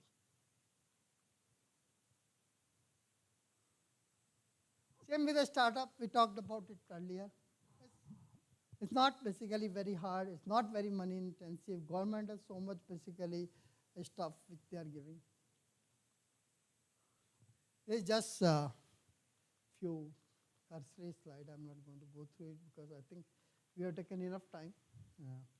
So enough companies and basically for job. You are all professionals, so not very useful. This is meant for students. So we started with Amitabh Bachchan. We have to end with Amitabh Bachchan also, right? How many people recognize this? ये तो बहुत ही fast है यार ये तो. They are seen from iconic movie Diwar. Some of the youngsters who may not know this movie came in around 75, 76. Yeah, obviously the most famous dialogue is मेरे पास माँ है, right? But if I put the whole thing in the context of our conversation, right? We talked मेरे पास market है. We talked about billions or trillions of dollars of market basically for electronics. We have one of the largest pool of talented engineers in the world. So we have manpower है. Manpower है. Manpower को अच्छा बनाना है, right? Manpower है. Okay. Manufacturing भी है. We are getting there. Electronics manufacturing we got there. Semiconductor will happen. हो रहा है. भी है ना इसीलिए तो बोला है, right? What we need is basically power to complete the family. Just like in Diwar, the family was incomplete but because dad was not there, right? Our family will remain incomplete till we have the power. If we don't have the product and partnership, we cannot realize the dream of basically making India a electronics and semiconductor product nation. We can do as much manufacturing, as much services, but without product, our journey will never complete. So, thank you so much.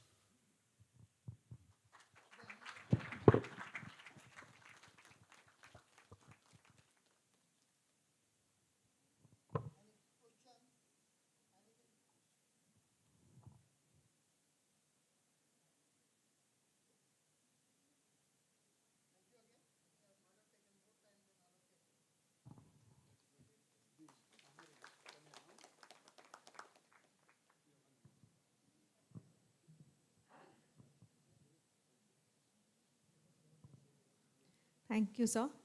So thank you for the valuable insights and the incredible topics as an eye-opener for all of us. Thank you so much. So I would like to invite Mr. Venkat to felicitate Mr. Satya Gupta.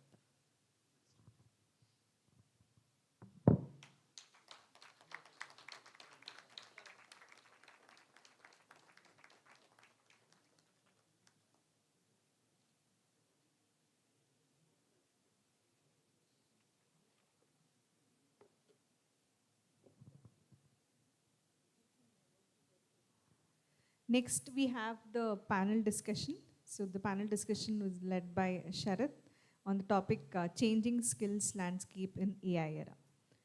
So giving a small introduction about Sharath. So Sharath Kaul is Chief Visionary Officer with Alfonso Technologies, Bangalore, India, and comes with over 30 years of semiconductor design, manufacturing, and embedded experience spread across the globe with companies like Texas Instruments Dallas and Synopsys India.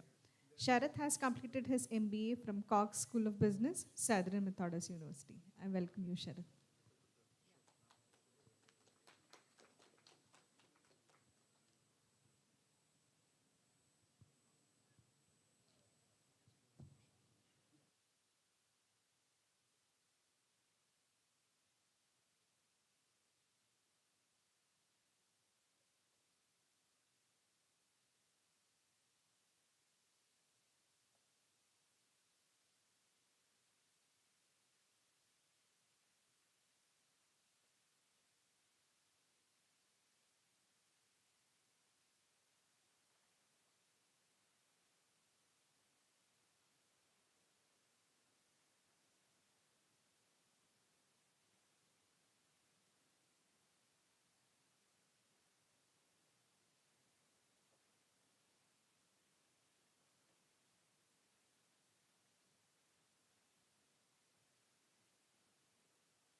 Yeah, anybody wants to take a quick break, you can have a break. So we'll be continuing with the panel discussions. Moving over, so I'd like to invite our speakers. So first we have Pradeep CR. Pradeep has 18 plus years of experience in semiconductor industry. Currently, he is working for Osdia Inc. as a director, technical account management for Asia Pacific region. Pradeep holds a master degree in VLSI system design from Coventry University, UK, and bachelor degree in electronics and communication from BITM BTU. Welcome you, sir.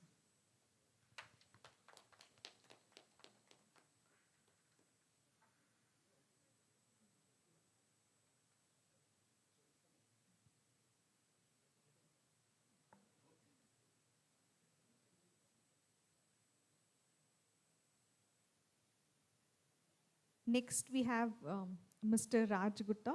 Raj Gupta has more than 3 decades of industry experience leading the digital implementation, sign-off and verification domains in global customer success team as a group director at Cadence, which he set up 24 years ago. He has been driving force behind its impressive growth. I welcome you, sir.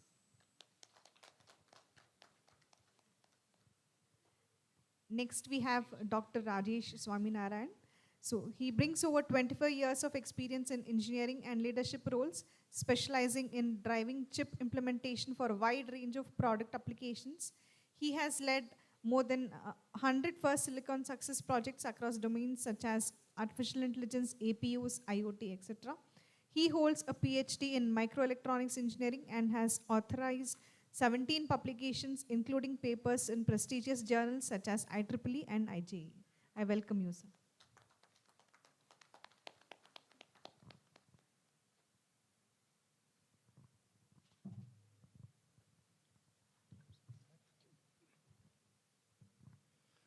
Very good afternoon, everyone.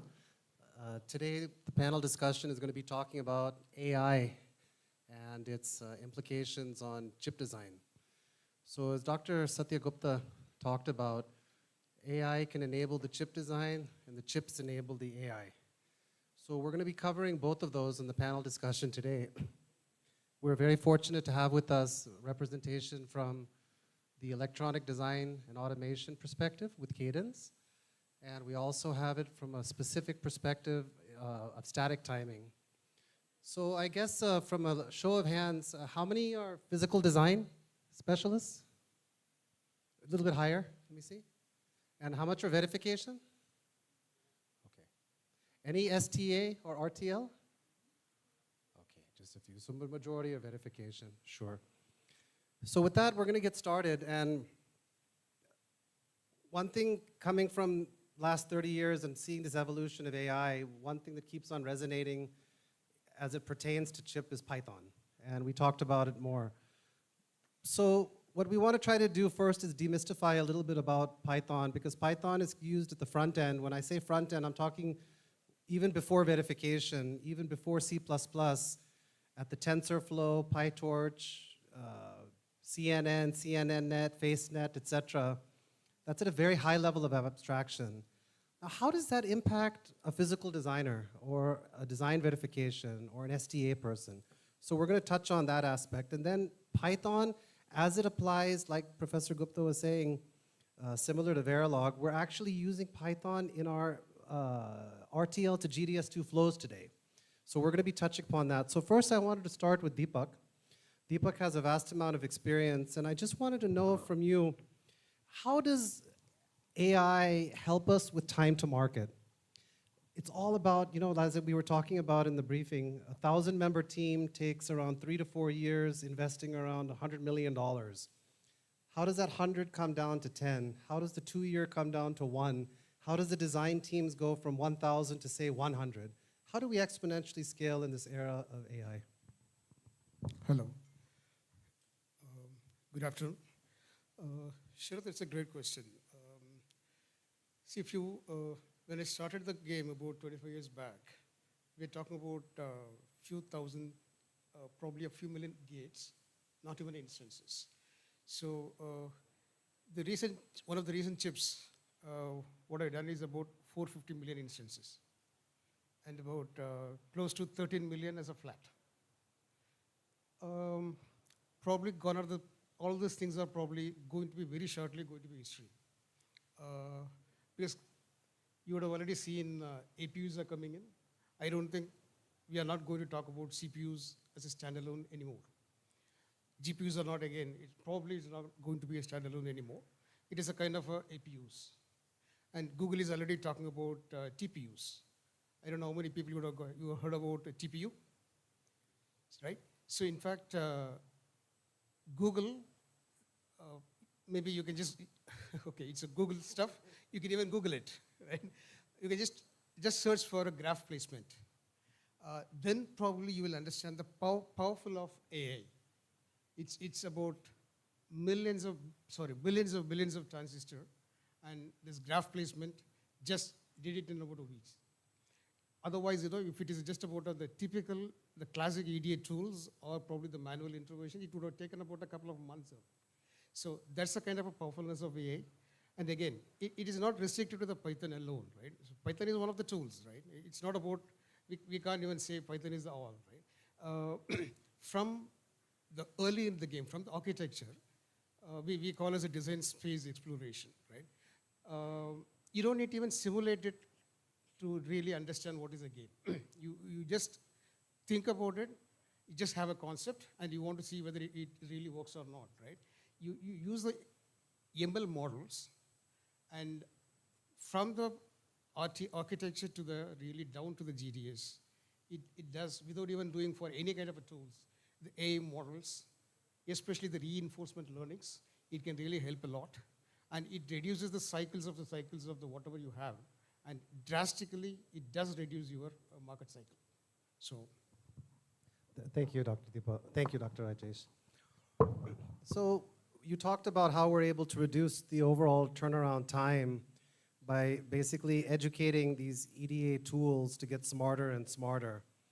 And you're processing billions and billions of gates. One of the experts and leaders in the world is Cadence Design Systems.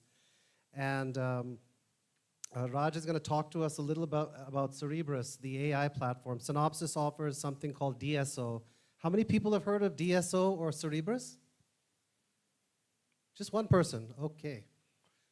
So Dr. Satya Gupta was talking about how AI can help us make the chips faster and better. So Raj, if you could just talk to us a little bit about the EDA tools and Cerebrus and how AI is going to change the way we do chip design. Sure, Sharad. Good afternoon, everyone. I'll just make it a generic thing, not going to any specific tool, right? Tools in the EDA space, right, AI-based. First, I want to clarify one thing to everyone, because whenever we talk about AI, people have this myth that it's going to replace the human, right? So these tools are not going to replace the designers. These tools are there to enable the designers, right? So that we should be very clear on that part. So something that humans doing today, right, where you can automate, right, that is where the tools will come into play. And the repetitive jobs will be taken over by the tools, right? So that is basically to boost the engineer productivity. If you see 5-6 years back, a chip life cycle used to be from beginning to end 2 to 3 years. So now the schedule pressures are such that it is 2 to 3 months with much higher complexity, right? So now how can we enable these engineers to do a lot more chips and complex chips in a shorter time, right? And also, we end up reusing a lot of these blocks, and some of these are very complex blocks, right? And now these tools play a bigger role in terms of that reinforced learning, right? Something that the tool has learned in the particular block from a previous design, right? Let's say when you reuse it, so it will extract a lot more PPA from the same blocks, right? So when you look at the overall design, with increased productivity and with increased PPA, right? You are able to, much higher, right? So that is what the tool is going to enable us. But human intelligence will always play a role, right? I think that we should not ignore. I mean, if I can just share something, right? Let's say in my childhood, we used to remember a lot of phone numbers. So that time it was a skill needed, right? That skill was required at that time. Those who remember more phone numbers, right? That is a skill. But today, is it really required? You have a mobile phone, thousands of phone numbers you have at your fingertips. You really don't need to remember any mobile phone number today, right? So the same thing here. Something that technology can take care, right? We really don't need human to spend time there. So that is done.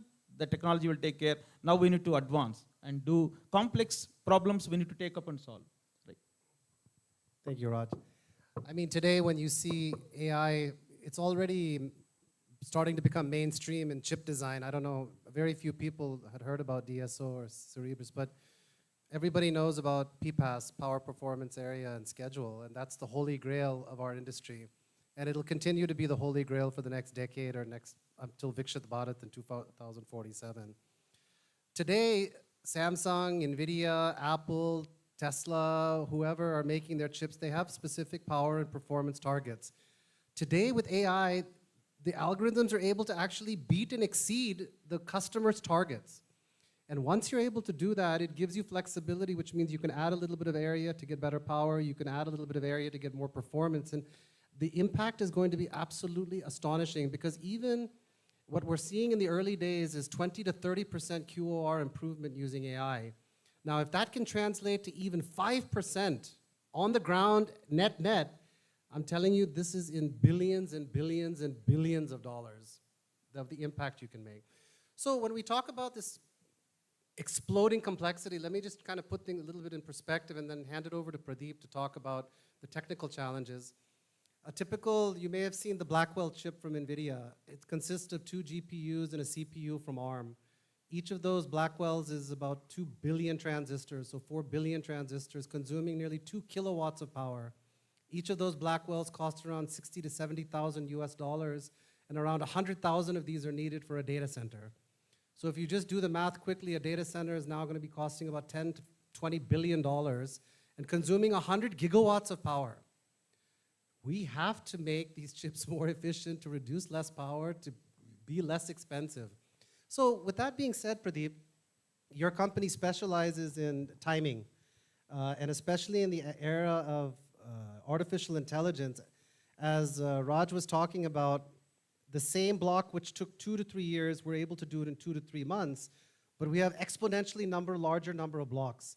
And these are different types of blocks, which means your corners, your temperature corner, your voltage corners, your variation, all of those things is exploding. The number of corners that you have to verify to get to your sign-off. Can you talk a little bit about AI and how its impact on exploding number of corners in the context of timing and static timing? Sure. Thanks, Sharath, and thanks, Venkat, for this opportunity. And good afternoon, everyone. So as Sharath brought this point, actually, even 1 or 2% of savings, actually, overall SOC, it's great, right? So now, coming to how, as an engineer, like I am a timing engineer, let's say, right? And if I'm working on a 5 nanometer or 7 nanometer technology, the number of corners are exploded. Okay, so there are 2 optimizations we have to do. One is a mode optimization and one is a corner optimization.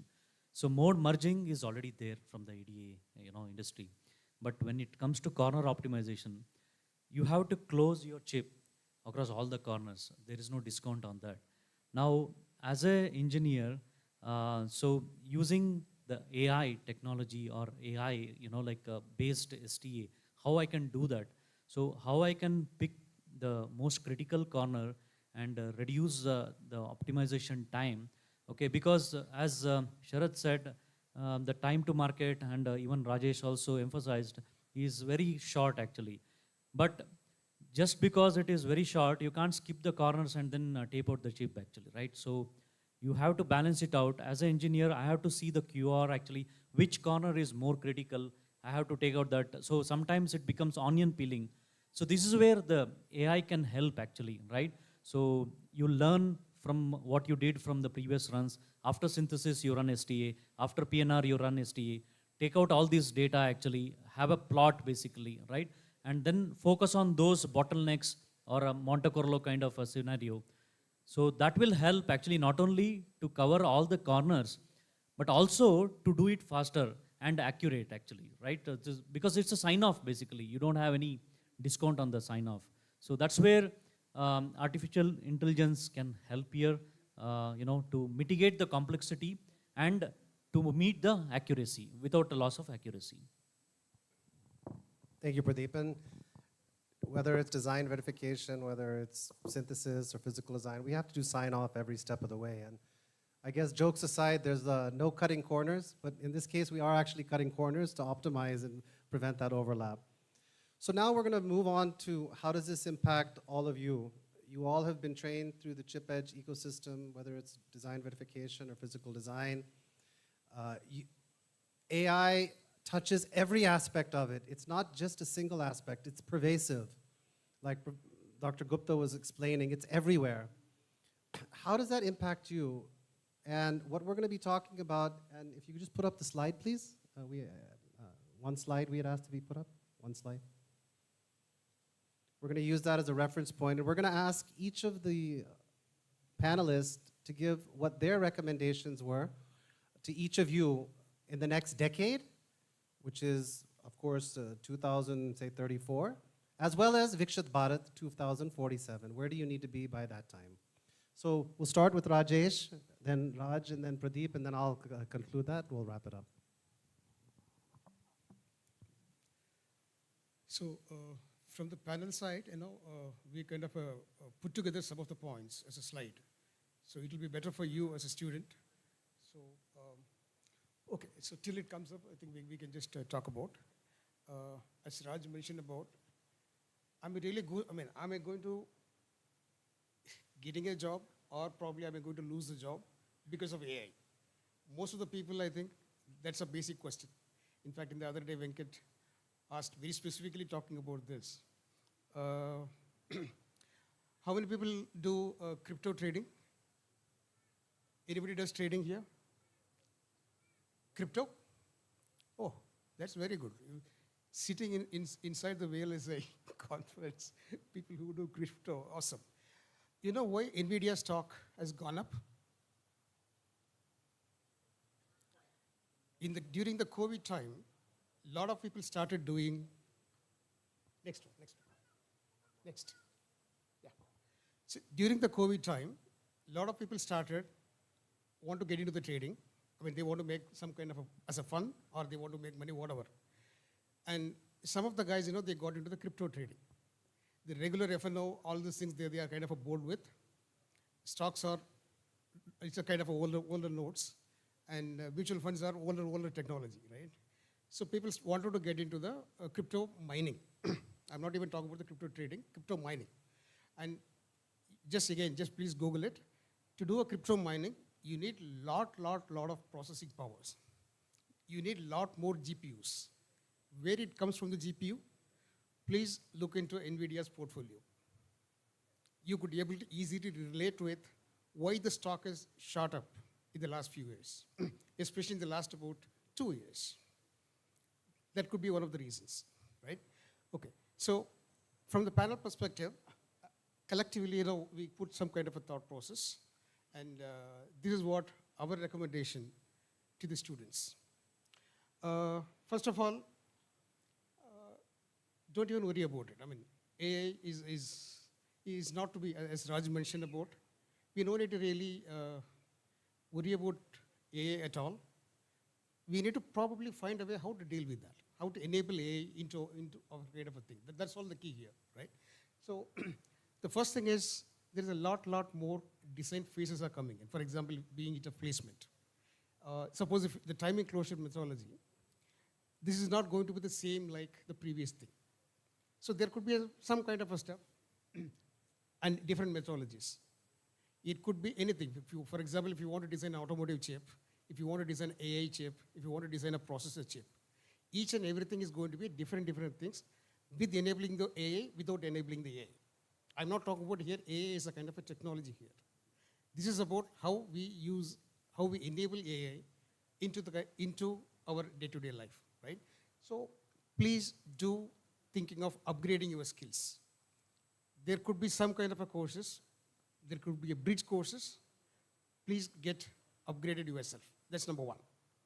The second thing is, as Raj mentioned about, most of the regular classic mechanical stuff, I don't think you are going to get a job anymore. Let's be clear on it, right? So make your fundamentals strong.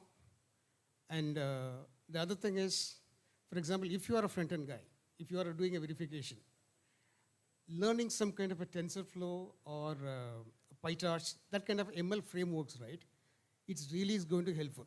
The reason is, you could be able to easily understand how the integration between the software and the hardware, if you start understanding the ML frameworks. So when you do the verification, this is going to be the key. So and other thing is, Sharath and Raj, everybody talked about the AI tools. So almost each and every EDA vendor, be it a Cadence or the primary vendors like a Cadence or a Synopsys, right? So they do have, the tool name is Cerebrus in Cadence and DSO.ai in Synopsys, for example, right? So if you start, I think only few hands we saw that. Once you start learning about it, you understand the powerfulness of how we could be able to really enable the AI into our regular stuff. And yeah, so Python is a must. Whether we just had a lot of discussions about the Python just before. Whether you know Perl, whether you know Tickle, learning Python is a kind of a must. So keep it in your kind of a laundry list. You need to learn Python. And the other thing is, the traditional titles are probably shortly going to go away. You're going to see some kind of a new titles. That's all you'll be seeing here. For example, machine learning hardware accelerated designers. Have you ever heard about it? It's already, this title is very famous in the US. It's very shortly is going to touch in India. So equip yourself by some of the things what we talked about, by doing all these things. And I think ChipEdge is a great platform where you could be able to get some of the pieces together. Whether you are just a recent college grad or whether you are a kind of an experienced VLSI professional, definitely there should be one or the other modules, probably Venkat or Damodar should be able to keep it in your portfolio, right? And by doing all these things, the industry would love you. We want you with this kind of skills. Thank you, Rajesh. Raj, over to you. Okay, I think Rajesh has summarized it very well. I think a couple of items I want to touch. One, I would like to touch on what Dr. Satya has mentioned. I think it's a very, very important point. In the college, right, if we give exposure to the students where they can tape out a chip, right, very novel idea. I think that's very important because we need to have conceptual understanding and also real practical exposure for the students when they come out of the college, right? And also talked about VLSI course, right? Dr. Satya, I have one suggestion, like if you start today, maybe 4 years, maybe too long, if you can have some electives, if you can introduce for the existing batches, VLSI specific, I think that will be a good addition there. Now coming to the people here, right? So I think that whatever Dr. Satya mentioned, if you have missed out in the college, that kind of practical exposure, maybe in partnership with ChipEdge, try to get that exposure, right? See if you can, take a design, run front to back, complete, right, on your own. Try more experiments, right? And also, right, I mean, when you look at overall, right, I mean, you really need to have both conceptual understanding and real practical experience. Now dealing with AI, when you come into the industry, dealing with AI, if you have real foundation, conceptual understanding, you will have value, right? You really don't need to worry about AI tools.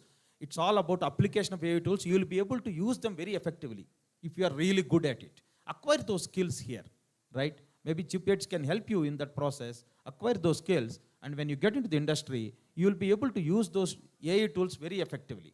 And there, you need to have your innovation more, right? You focus more on your innovation, not the execution. Execution will be taken care by the AI tools in the future. So today, a lot of execution in the chip design side is happening through human, right? So design engineers are sitting and executing things today. 5 years from now, probably 80% of the execution will be taken care by AI. Humans are required to innovate things, right? I think that is where you need to really focus on innovation from beginning itself. Thank you, Raj. So most of these, the community here are probably working for MNCs or some company. How many here are working for a company? Let me just see a show of hands. Is it 100% working for companies? Show up high, because I want to do a comparison. Everyone's basically 80 to 90%, maybe everybody is working for a company.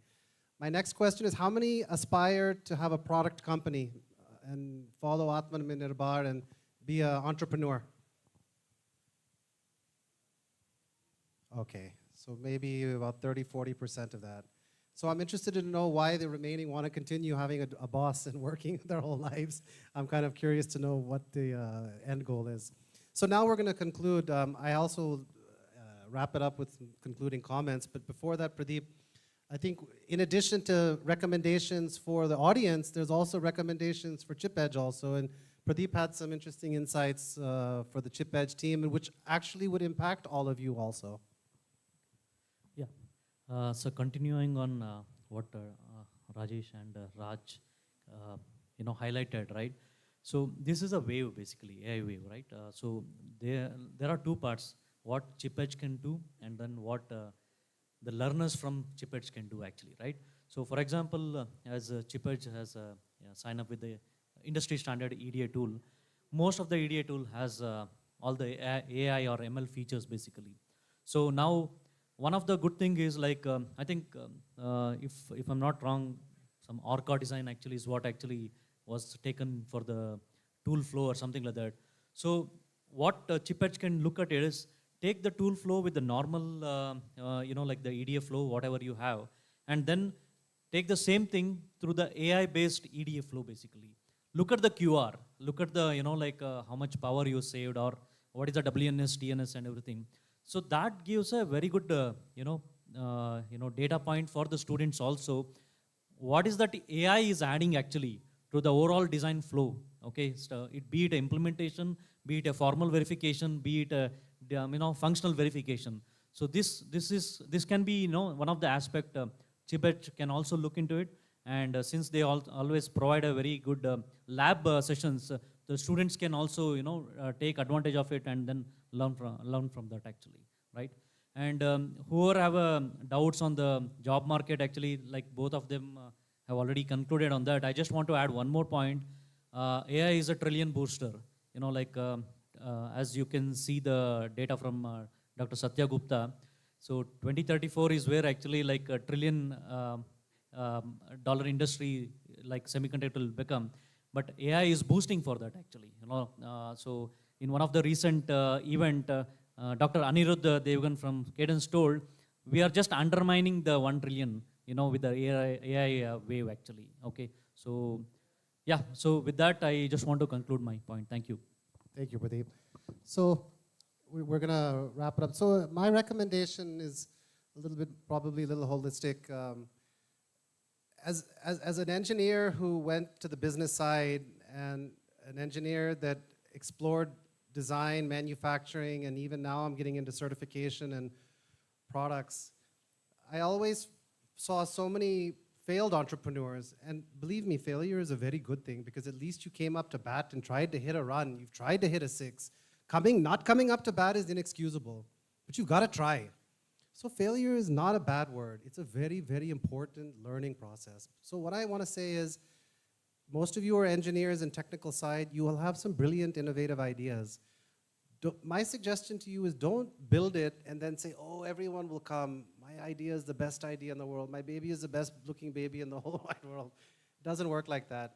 You tie up with a business person, someone with an MBA, with a technical background, and have a partner. And have a business partner along with a technical person, number one. Don't assume that your product will be the greatest thing since sliced bread, because at the end of the day, it has to be marketed and sold. So get customer feedback is the most important thing. Start with the customer in mind. Second thing is, well, that's the most important thing, and the incentives are available for you to start your companies. We talked about nearly 85% of it is coming from state level as well as government level. MAIT is extending every help possible. So take advantage and understand what those schemes are all about. I'm not saying to quit your job, but tie up with a business person. You can do it on your spare time. Set up an incorporation. Check with your company first. Make sure that there's no conflict of interest. Make sure it's permitted. I don't want anyone to jeopardize their careers. But there's no harm, and many companies would support it. Finally, what I would like to say in conclusion, we talked about the need for upskilling, Python. We talked about tape out. Of course, all of you are into your career now, so the question of tape out in college is not there, but there's no harm in maybe augmenting a tape out as part of a skilling, maybe an online course of a chip tape out. Understand the whole flow. Don't get boxed into verification. Don't get boxed into physical design. Understand the impact of verification into physical design and vice versa. Understand timing. Understand the whole flow. Don't get boxed in, because I'm telling you, companies love it when you get boxed in, because they'll keep you there for 20, 30 years. And understand finally, and then we talked about ChipEdge offering with AI chip design and without AI chip design. That's something which you could look forward to. And finally, whether you're a business person or whether you're a technical person, learn how to write a business plan, because that's the common language that the engineer understands, the language the businessman understands, and when you're trying to raise money from the banks or from the government, you need to have a good business plan. So with that, we conclude the panel. I think we have about 5 minutes, 5 to 10 minutes. Yeah, about 5 to 10 minutes for Q&A. So we can open up the floor for questions.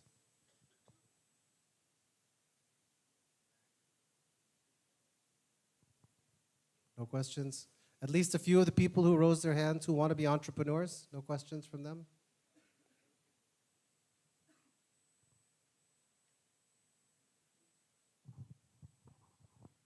So, Venkat and Damodar, if no questions, we are not going to get out of this place.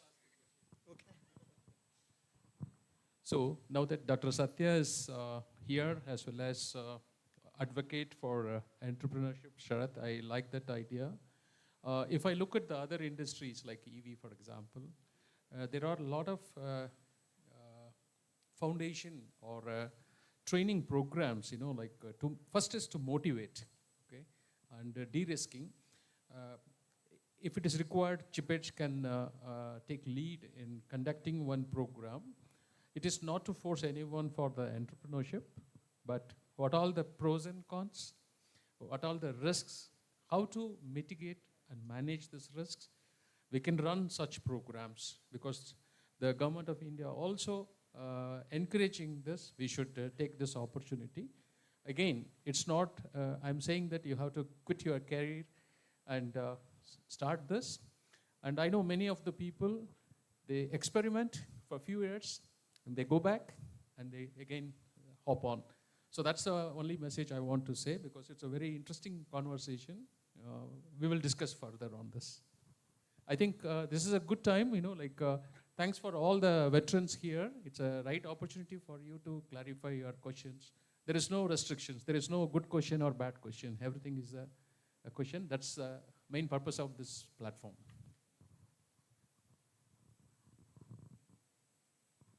One last chance. No, we are not going to break for lunch unless we hear some questions. Maybe we will bring one more event after this. So lunch is postponed. I mean, that's a good point. We tend to get caught up in analog design, design verification, physical design. Now I'm seeing the advent of low power physical design. I'm seeing RISC-V in some niche specific areas. And now we're starting to get into protocol knowledge, PCI Express, USB, etc. I think there's going to be a transition where we start looking at it from the tops down. So from the automotive industry, from the healthcare industry, from industrial automation, and then everything will trickle down if you focus it from the domain versus the skill sets. That's one trend I think I might see. But if there's no questions, we'll conclude it and we can move to lunch. So thank you so much for your, we have one question here.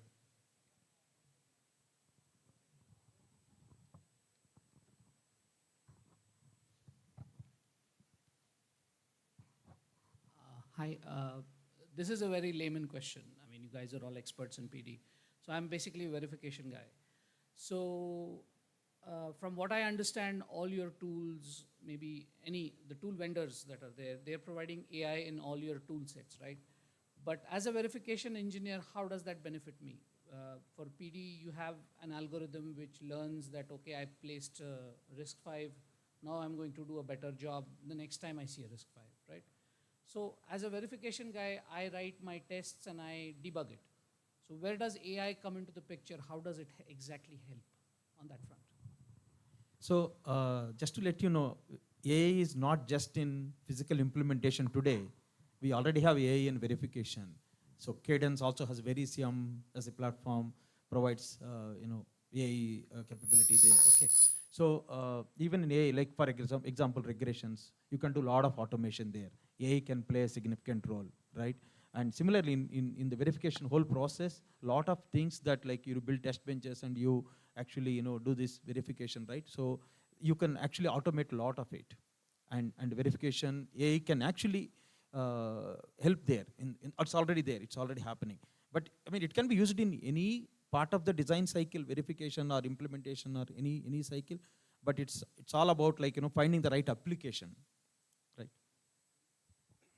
I mean, just imagine your test coverage. You have a 200, just for example, $200 billion chip, 200 billion chip NVIDIA processor. Is it possible to get 100% test coverage? It's impossible. it's a question of convergence, right? So then your manager's schedule, you need to get this chip out with this much code coverage by this time. But it's never enough testing. It'll never be enough. You know that very well in our industry. But just imagine if you're able to, you know the old adage, if you catch the bug early, it's $1 expense. If you catch it a little bit down the flow, $10, then 100, then 1,000, then million, then 10 million. But if by chance, if that bug is there in your end server, it could be a $100 million problem for you to recall. So just imagine the importance of finding those bugs as early as possible and getting to as close and converge to 100% coverage. It's the holy grail. And it cannot be done as the complexity is increasing without artificial intelligence. So it won't be taking your job, it'll be your engine, it'll be your co-pilot. It'll be there by your side to help you achieve your job much faster.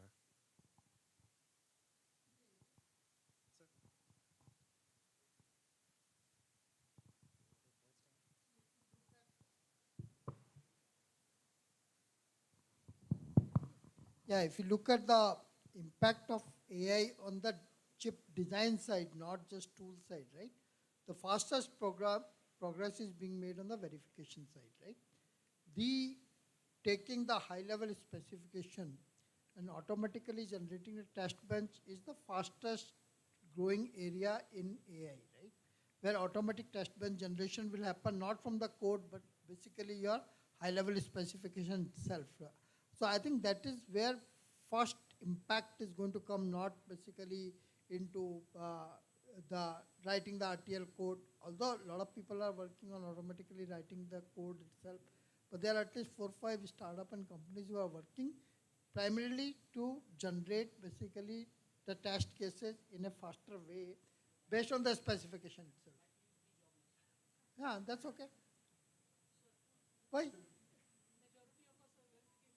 You find something else, if you keep doing useless stuff, that means your job is secure, right? That's not a fair thing, right? No, come on. We need the human being to operate the AI. And apparently ChatGPT produces somewhat decent quality RTL is what I heard. That's just the beginning. This is just starting this phenomenon. Then check out a company called premise.ai. Premise.ai. There's a company called premise.ai. I think they have a beta version for the test where you can try out a lot of these things, right? Generating test benches, generating simple codes, and so on and so forth. So I think it might take a little bit more time compared to software code, but 5 years, right? But one thing which I said during my talk also, that I think if we can all sit together, training companies, tool companies, chip design companies, and find a way to generate enough design data for basically public space, right? Because Intel is not going to give the chip design to basically public space or say AMD. But if rest of us can put up a framework where, let's say every engineer on his own writes basically some block, right? And I don't know, I generally when I'm thinking, we might all think that AMD guy thinks he's writing very unique code. Intel guy might think, but they're all writing the same code because they're the same set of people, right? They're moving from one place to another place. And if you take 100 designs and break them down at atomic block level, you'll find 90% similarity. Like how many ways you can write a stack or FIFO or ALU or something like that, there will be a lot of similarity. But each one of us thinking my code is unique, right? Which is really not true, right? So if we can find a way to collaborate and produce enough RTL code in the public domain, right? One engineer contributes 20 lines of RTL code to this repository. I think we will have enough RTL code to train our AI engines to basically do a lot of these jobs better. But we are not collaborating, we are just sitting in our silos and doing this thing. And training institutes can play an important role, right? Every student basically write one block and contribute to the repository, right? And then we will, it may not be high quality code, but at least it will be code, right, to train upon, right? So if we need to produce data, if we really want to make basically AI successful in the hardware design, how do we do it? There may be different ways. One way is just ask every student to write basically 100 lines of code and contribute to repository.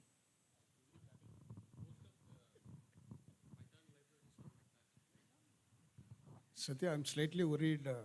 Damodar may say, unless you put a code there, we won't give you a lunch. Okay, I think it's a very interesting conversation. I don't want to keep the other people. Sharath, you can summarize, or if you're done. Yeah, I mean, in summary, AI, like Dr. Gupta beautifully said it, enables the chip enables AI. Be aware of it, upskill yourself, understand how it can be used in your job, and if you want to take the entrepreneurial route, please understand that there's a business aspect of it. Don't be in a silo and think that your idea must be good, but it's useless unless it's marketed properly. Unfortunately, that's a sad case. Many of these entrepreneurs die with brilliant ideas, but they just didn't know how to market it. So the infrastructure is there, the opportunity is there, the market is growing leaps and bounds, and you're the next generation, so we're counting on you all. And thank you, ChipEdge, for hosting us today. Thank you, congratulations on 12 years, and look forward to ChipEdge 2.0, and under Damodaran's leadership, we're here to support you. Thank you. Thank you all. It's a brilliant and wonderful deliberation. I think it's all for the benefit of you, and it will be in a digital form also. You can watch and share it with your friends. Thank you very much, and I request Venkat to felicitate with a honor. Venkat.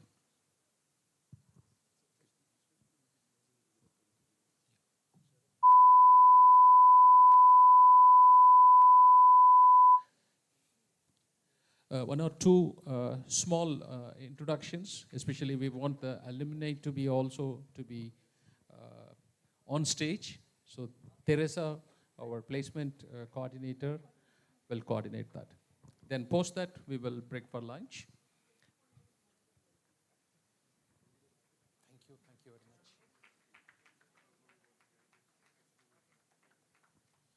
much.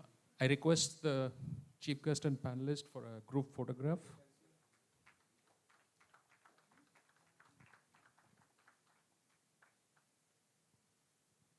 We'll stand for a group photograph.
So, see, Krishnamurthy more recently was the, till last year, President and CEO for India Electronics Semiconductor Association.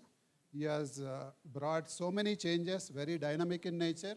Before that, he was the Managing Director or Country Head for Rambus India, and he has a very long 35 years of career, a very dynamic person.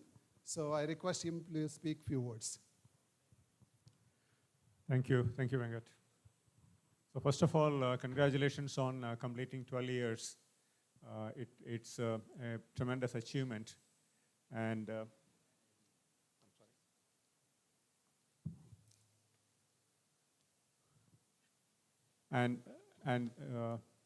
bringing out a large number of trained engineers for the industry is certainly worth applauding and commenting, commendable efforts. The number, I mean, it's very difficult to speak after Dr. Satya has spoken, because he has presented all the data, all the numbers, everything. But the point that I would like to re-emphasize is the job opportunities and the availability, the shortage of availability of quality talent. I was the managing director of Rambus, and before that with Texas, and before that with National Semiconductor for about 20, 21 years. We were never able to find the number of required quality engineers at any point of time in these 21 years. And I don't think the situation has changed. If I take a sigma of all the open positions in all the companies in Bangalore, there must be 3,000-4,000 positions open. They are not able to find people. So that's a fact we have to all recognize. And if that number increases to 1.25 lakhs, 50% of that's going to be in Bangalore, and God save us. God save this industry. And let me reiterate what I have been talking about in various platforms. For us to become an electronics and semiconductor superpower or global power or whatever euphemisms you want to use, we had three major constraints as a nation. Number one, infrastructure. Number two, availability of capital. And number three, availability of talent. I think in the last decade, or less than a decade, we have seen the first two problems getting solved to a large extent. I wouldn't say it has gone off, but it has been addressed. It is being addressed very actively, and it is definitely changing over. And as Satya already presented, even for a startup today, 85% of the capital comes in form of subsidy, and it's not a subsidy that is reimbursed. It is given to you upfront. So capital availability is not an issue. The connectivity-related infrastructure, physical infrastructure, of course, don't worry about the Bangalore traffic. That's a problem nobody can solve. I mean, it can be solved, but we don't have the political will to solve it. But that's a different problem. But that apart, I'm saying the infrastructure issues are also getting solved to a large extent. But what's not getting, and if this country is going to get limited or stalled or saturated for not becoming a global power like US, it's only going to be limited by the availability of quality talent. Nothing else is going to stop us. I'm very sure about it. I mean, I can speak for the next 1 hour with data points as to why it is so. But I think Satya had clearly said where the problem really lies. The beginning of that entire chain, the education.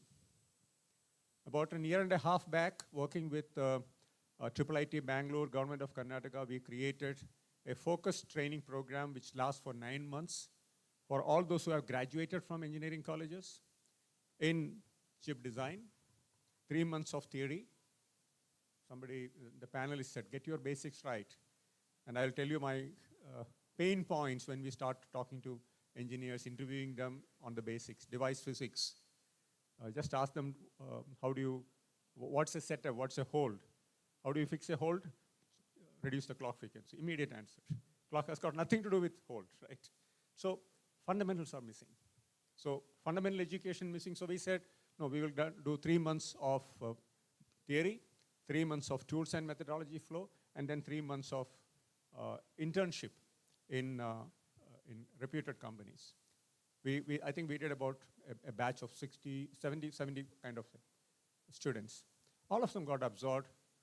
The day they graduated, they all got absorbed. So they came with rigorous kind of curriculum. We personally sat together.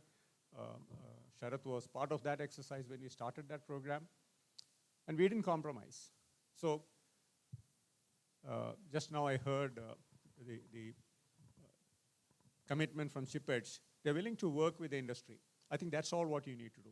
Sit with the industry, understand the pain points, really focus out, bring out the curriculum for the training programs, and don't compromise. If it takes 6 months, it takes 6 months. It costs, and fortunately for this program that I talked about, we were able to get substantial funding from Government of Karnataka. So students need not pay a big fee. Some they had to pay about 20% of the fees, but the remaining 60% came from Government of Karnataka. 20% was paid by the hiring companies when they hired the qualified engineers. So it worked out pretty well.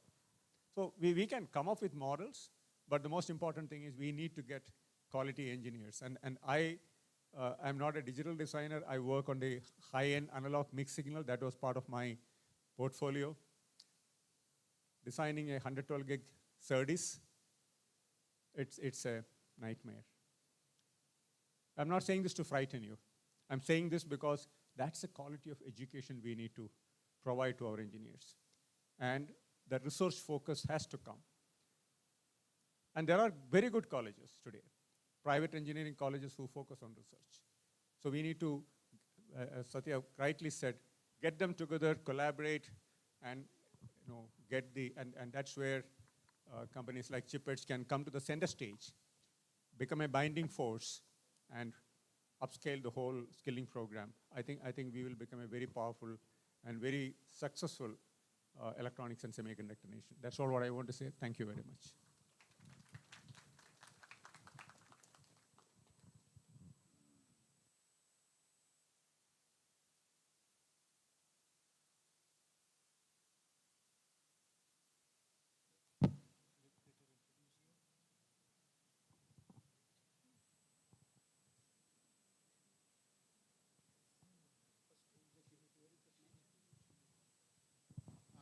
I think we are wrapping up the whole program in another 10-15 minutes by completing the remaining agenda items.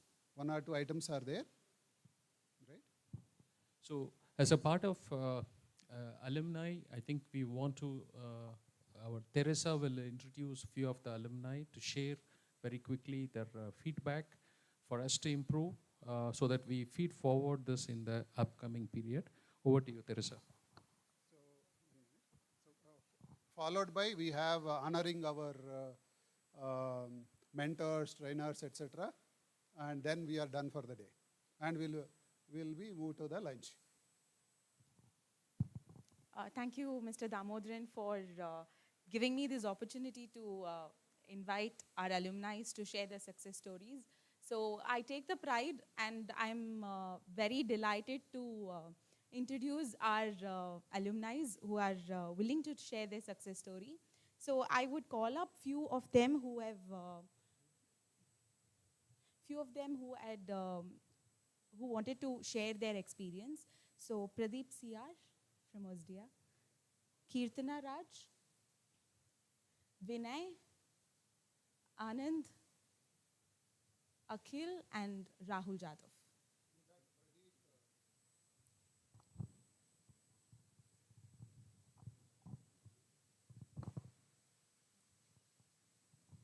In fact, Pradeep happened to be our alumni. When after working around 10 years in Synopsys, he was into timing. He wanted to learn physical design. He and along with his friends, 4 of them came and joined a physical design course. I was surprised, Mangesh was here. He was a CEO of a company, and he joined a PD course to upskill. So, they are senior people who come to ChipEdge to upskill and, and seniors. I mean, they are invested in learning. Over to them. Yeah, thanks, Teresa. Thanks, Venkat. Yeah, as Venkat told, thanks to that weekend program, which was helpful for us. So it's me, Hanmant, Pawan, Raghavendra Reddy, and one more, Suresh. Actually, we all joined as a weekend course. So I am from timing background. Hanmant is from DFT background, and Raghavendra Reddy was also in timing background, and a couple of others timing and PD kind of a PD background. So why I choose ChipEdge? I'll just focus on that part. So I was supporting Primetime from Synopsys, and I was also supporting the Primetime ECO. ECO is engineering changing order, right? So it was logical. When we were doing it, was a logical ECO. And then it started like a physical ECO. That was a kind of a change in the, the ECO technology. So since I have been in the, I understand the circuits in the logical side, I was not able to, give perception of physical, like how my ECO goes into the physical. So that's where I wanted to go through the physical design course so that I understand actually if I have to keep this buffer in the physical location with the X and Y coordinates, how the physical world will take it and how the violation will solve. So that's where I joined the course along with my friends. Okay, so yeah, it was a course and it was also like a picnic actually because every weekend we were meeting. Okay, and thanks to our mentor Kumar. Okay, so Kumar taught us the physical design, and this happened because of ChipEdge, because we were looking for such platform, and it elevated. You know, like I could able to now talk to physical designer because they were always telling your ECO doesn't work. Now I know the physical world actually. I can tell him, boss, this can sit here, you take it actually, right? So it helped us. Similarly for Hanmant on the DFT side, actually it helped. Okay, so yeah, once again, thanks Venkat and ChipEdge. Yeah. Thank you, Mr. Pradeep.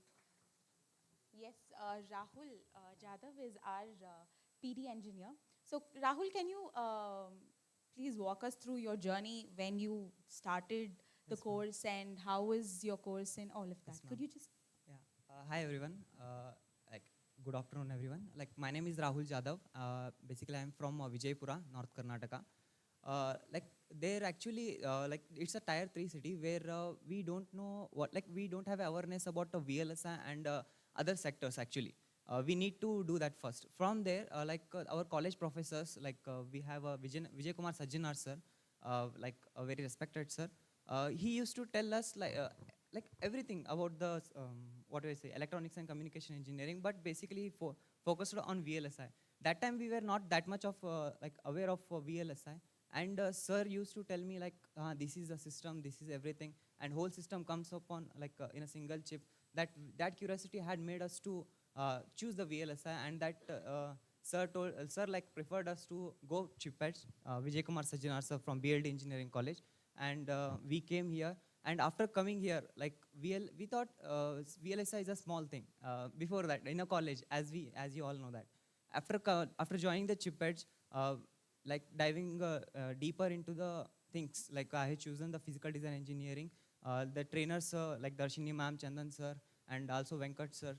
Thank you for this opportunity, sir. Actually, and sir, like the trainers has very good, and the materials has like helped us to dive more into the things, and it has generated curiosity and never diverted us to other platform. And like yeah, finally I got selected in AstraZeneca as associate engineer, and this all like all thanks to ChipEdge Technology, the staff, and sir, our Venkat sir. Thank you. Thank you, Rahul. Yes, over to you, Akhil.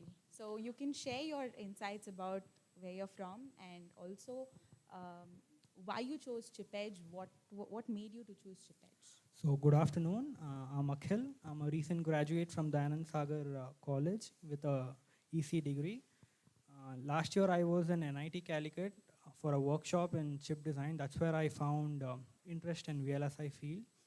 So then coming from a normal tier 2, tier 3 colleges in Bangalore, like how sir was telling, even Satya sir was speaking, you don't get a lot of knowledge about how semiconductor industry works, or you don't get a basic knowledge of what STA is or what PD is.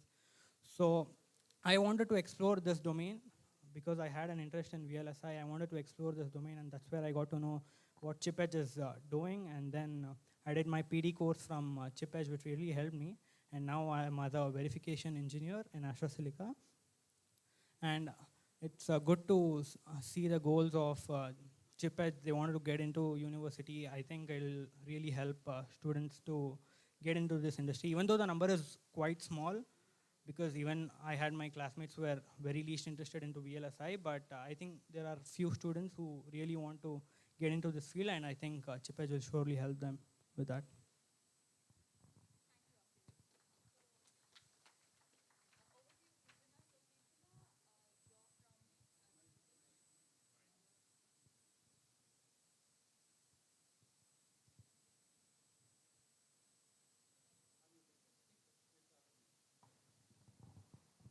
So Kirtana, you're from, yeah, could you please tell us where are you from and which company you're currently working? And could you also tell us how you were able to crack the interview? Because it is an industrial, like, you know, industry standard interviews or technical interviews are kind of complicated. It's not as how back then in college or anything. So how did you feel about it? How ChipEdge helped you crack the interview? Hi all, I'm Kirtana.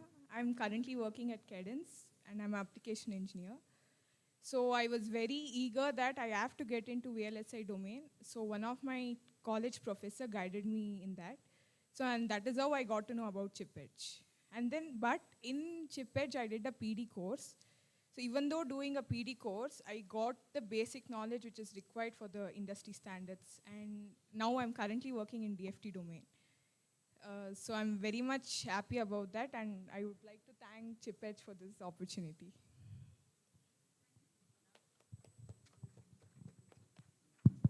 Thank you, Kirtana. So over to you, Vinay. So you can introduce yourself and also tell about how you were able to grow your career or through ChipEdge. First of all, good afternoon, everyone. And also thank you, ChipEdge. Because of you only I'm here. Initially, when I completed my graduation, I have no idea what is VLS. I don't even know what is VLSI also.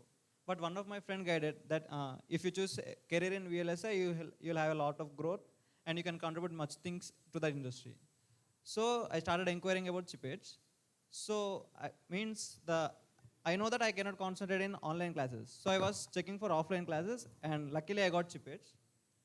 After coming to ChipEdge, the ChipEdge assignments, the curriculum, and mostly the trainer who taught us, the Kishore sir, yeah, he was excellent. He was exceptional. And we were never separately prepared for interview. Whatever he taught us completely that we not required any separate preparation for interview or anything else. So that's how I cleared my interview, and currently I am working as a training engineer at Proxilera. Thank you. Thank you, Vinay. So over to you, Anand. So can you please brief us about you and also where you're currently working, and how did ChipEdge, how was your career growth like it took off from ChipEdge? Sure. Hi, Anand here. Currently, I'm working in Synopsys. I am from Andhra. Nearby Vijayawada is my hometown. Basically, I have done my diploma in the year of 2011 in the ECU only. So from that time, I was having this passionate about VLSI industry. So that time in my college, campus placement happened, one of the company for the analog layout design engineering. From that time, basically, I'm having that enthusiasm to enter into this industry. But that time I didn't got any placement opportunity there. Only 5 members got selected. So that mindset is there still. VLSI or electronic field is my home, not a software. But later I have joined BTech. There also I didn't get any opportunity to enter into this industry. I cannot say unfortunate thing, but luckily I got placed in TCS, but that was a software engineer. So there I worked for approximately 7 years. But still that enthusiasm is there. This is not my home. Software is not my home. Only VLSI or electronics industry is my home, especially my home. So even though I worked 5.5, 6 years in the software industry, still that thing is there in my mind. At any cost, I want to switch career from software to VLSI, software to VLSI. So that GIL is actually helped me to identify any institutes are available that time. But unfortunately, that time all the institutes were offline only. But I should say thanks to COVID, because COVID only enabled majority of the institutes actually the platform moved from offline to online as well. So now again I got opportunity to enter into the industry. So I was searching like which is the best institute. Without sacrificing my old job, smooth transition needs to happen. Why? Because already my financial commitments will be there. It was there. I cannot simply switch and join any institute. So luckily I got the platform like ChipEdge, and I joined weekend course. So there whatever the inputs I want for the career transition from the IT to VLSI, all the platform, whether it is training or placement assistance or whatever the material they have provided, what are the hands-on tools they have provided, everything from scratch. I didn't know anything about that. Why? Because I was changing my career from completely a different domain from IT to VLSI. But all the tools they have provided, I just focused on the content they are providing. I just followed their instructions. Luckily, I got an opportunity in the MediaTek. There I served for 1.5 years, and recently I joined Synopsys. So I will give, I should say special thanks to ChipEdge only. Without their platform, I may not be cracked all these things in my life. Thanks a lot. That's very nice. Thanks Venkat sir, and thanks for the trainers who taught me, whether it is theory or lab. just now I met one of my lab, sir. Thanks a lot, sir. And thanks a lot of Venkat, sir. That's it. That's very nice to hear, Anand. So over to Amog, who volunteered to come and share a few words about his journey in ChipEdge. Yeah, hello everyone. I am Amog. So I joined ChipEdge by why I'm late here is when I went to that Bhagini Icon Hotel, they told me that this thing is happening in Whitefield. Then I then I went there and they told me that okay, sir, there are two Bhaginis are there, so you need to visit this. So after that, I came here. Sorry for the delay. So I am Amog. So I joined ChipEdge on 2021 September. So thereafter, from 2022 February, our course was finished. So by the time when we finished, so everybody were eager to complete their projects and get into the company. So I think our batch had almost all product companies visited, like Cadence, Synopsys, Intel also visited, I guess, and at the same time MediaTek visited. So I started my interview with the Synopsys. So because of Synopsys, certain things got delayed. So because of that, I didn't had the chance to give interview for Cadence and Siemens. But the later, Synopsys results were like that. Okay, they were about to keen to take only women candidates. So then after MediaTek came, so then I got the MediaTek. Then I worked for MediaTek for 2 projects.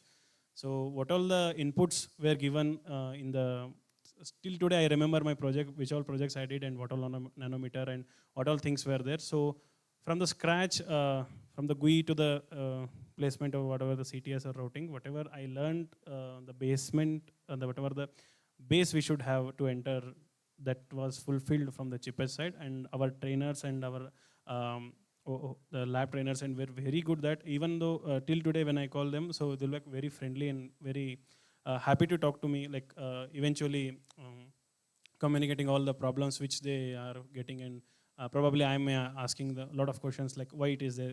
Till today, it's been more than 2 to 3 years, I guess, but still that rapport between, I think me and Ganesh used to have a lot of talks whenever some guy, actually I belong to Dharwad, so any guy from Dharwad side or any guy from Tripoli who want to switch to either software to VLSI domain, he used to call me. So like usually the thing is, what I figured out in ChipEdge, so the interaction and whatever the bond we build here, so that is the main thing, and the technical perspective is also very much high. That's thing. Currently, I'm pursuing my master's in RV College of Engineering. There, I got into AMD. So yeah, that's about me. Thank you. Thank you, Amog. That was nice of you to immediately come. Yes, we can take a picture. I request please join for the photograph. Stay. And we have one last event to recognize a few of the mentors, advisors, and trainers after this photograph.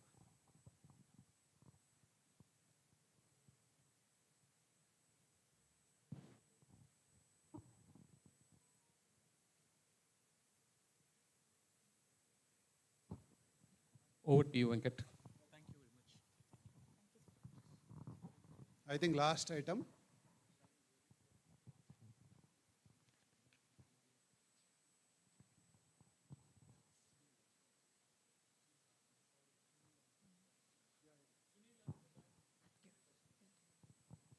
So as we celebrate CEAN at ChipEdge, we would like to take a moment to recognize the individuals who have played a vital role in our journey to success.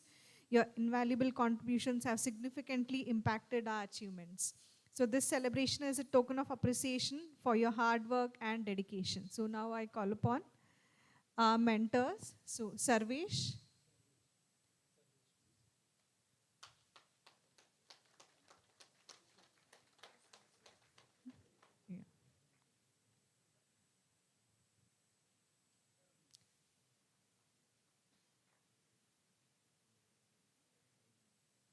Naveen Sutar.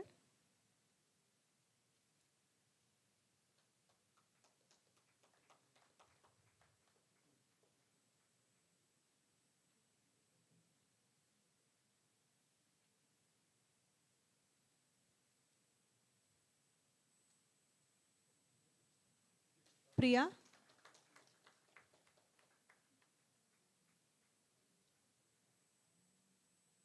Abhijit?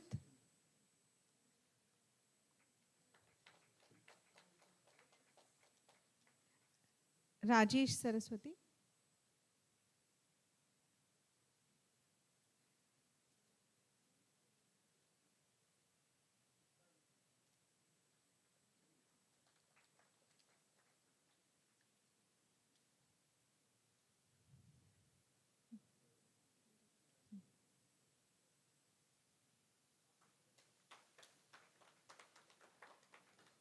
Now our ChipEdge directors, Mr. Sunil, Mr. Adip,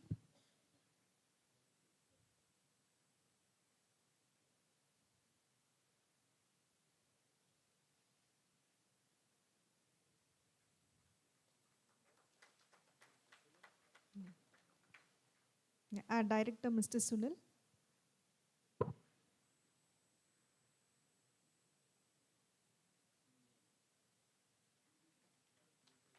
Mr. Hussain.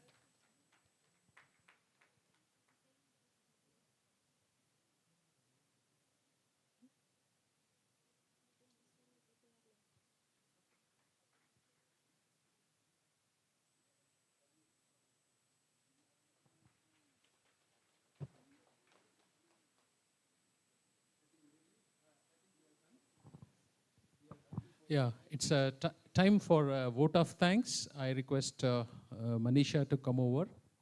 Before that, maybe I request Sunil or Hussain to speak any few words. Yeah, a lot of takeaways from this important panel discussion as well as the Gupta Sar's talk. Some of the important topics were brought up, but I think they need to be pursued. I hope that ChipEdge would take those initiatives and take to materialize such things, especially building the libraries, open source kind of initiatives. I don't know from where the fund comes and from where it starts and how we'll build that. I think that is important thing.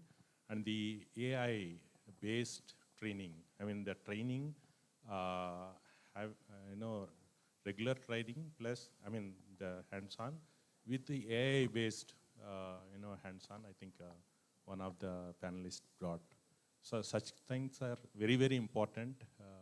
We need to look at it and really enable people. Okay, this is important. Thanks for opportunity to talk. And okay. Thank you, Hussain. I have had a wonderful couple of hours here today. Very nice to meet and hear out people and their views of how they see the future as. Also, my journey along with Venkat in the ChipEdge last 10 years has been wonderful. We did a lot of things, we tried a lot of things, some worked, some did not work, but very enriching journey over the last 10, 12 years. Thank you.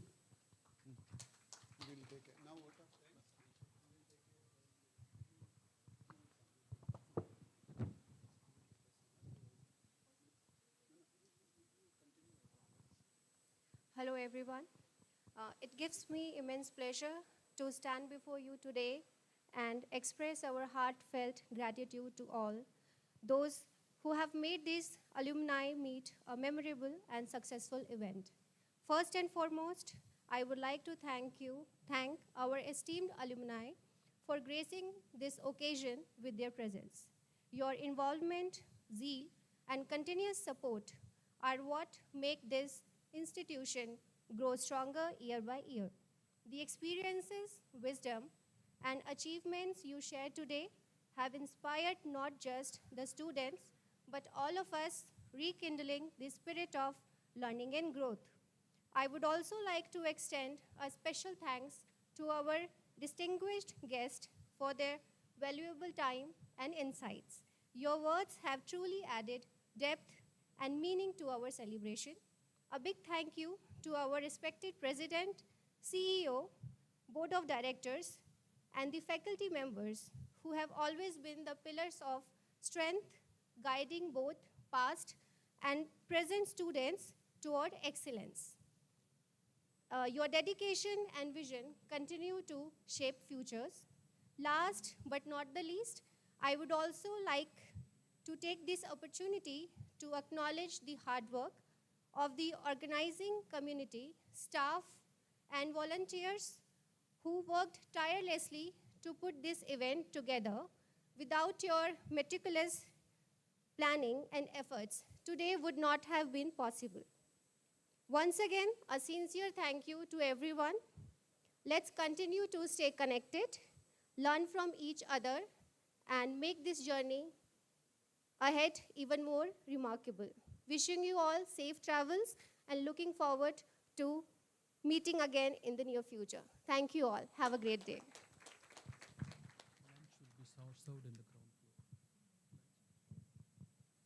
And now we will move for the lunch, and it will be served on the ground floor. Thank you all.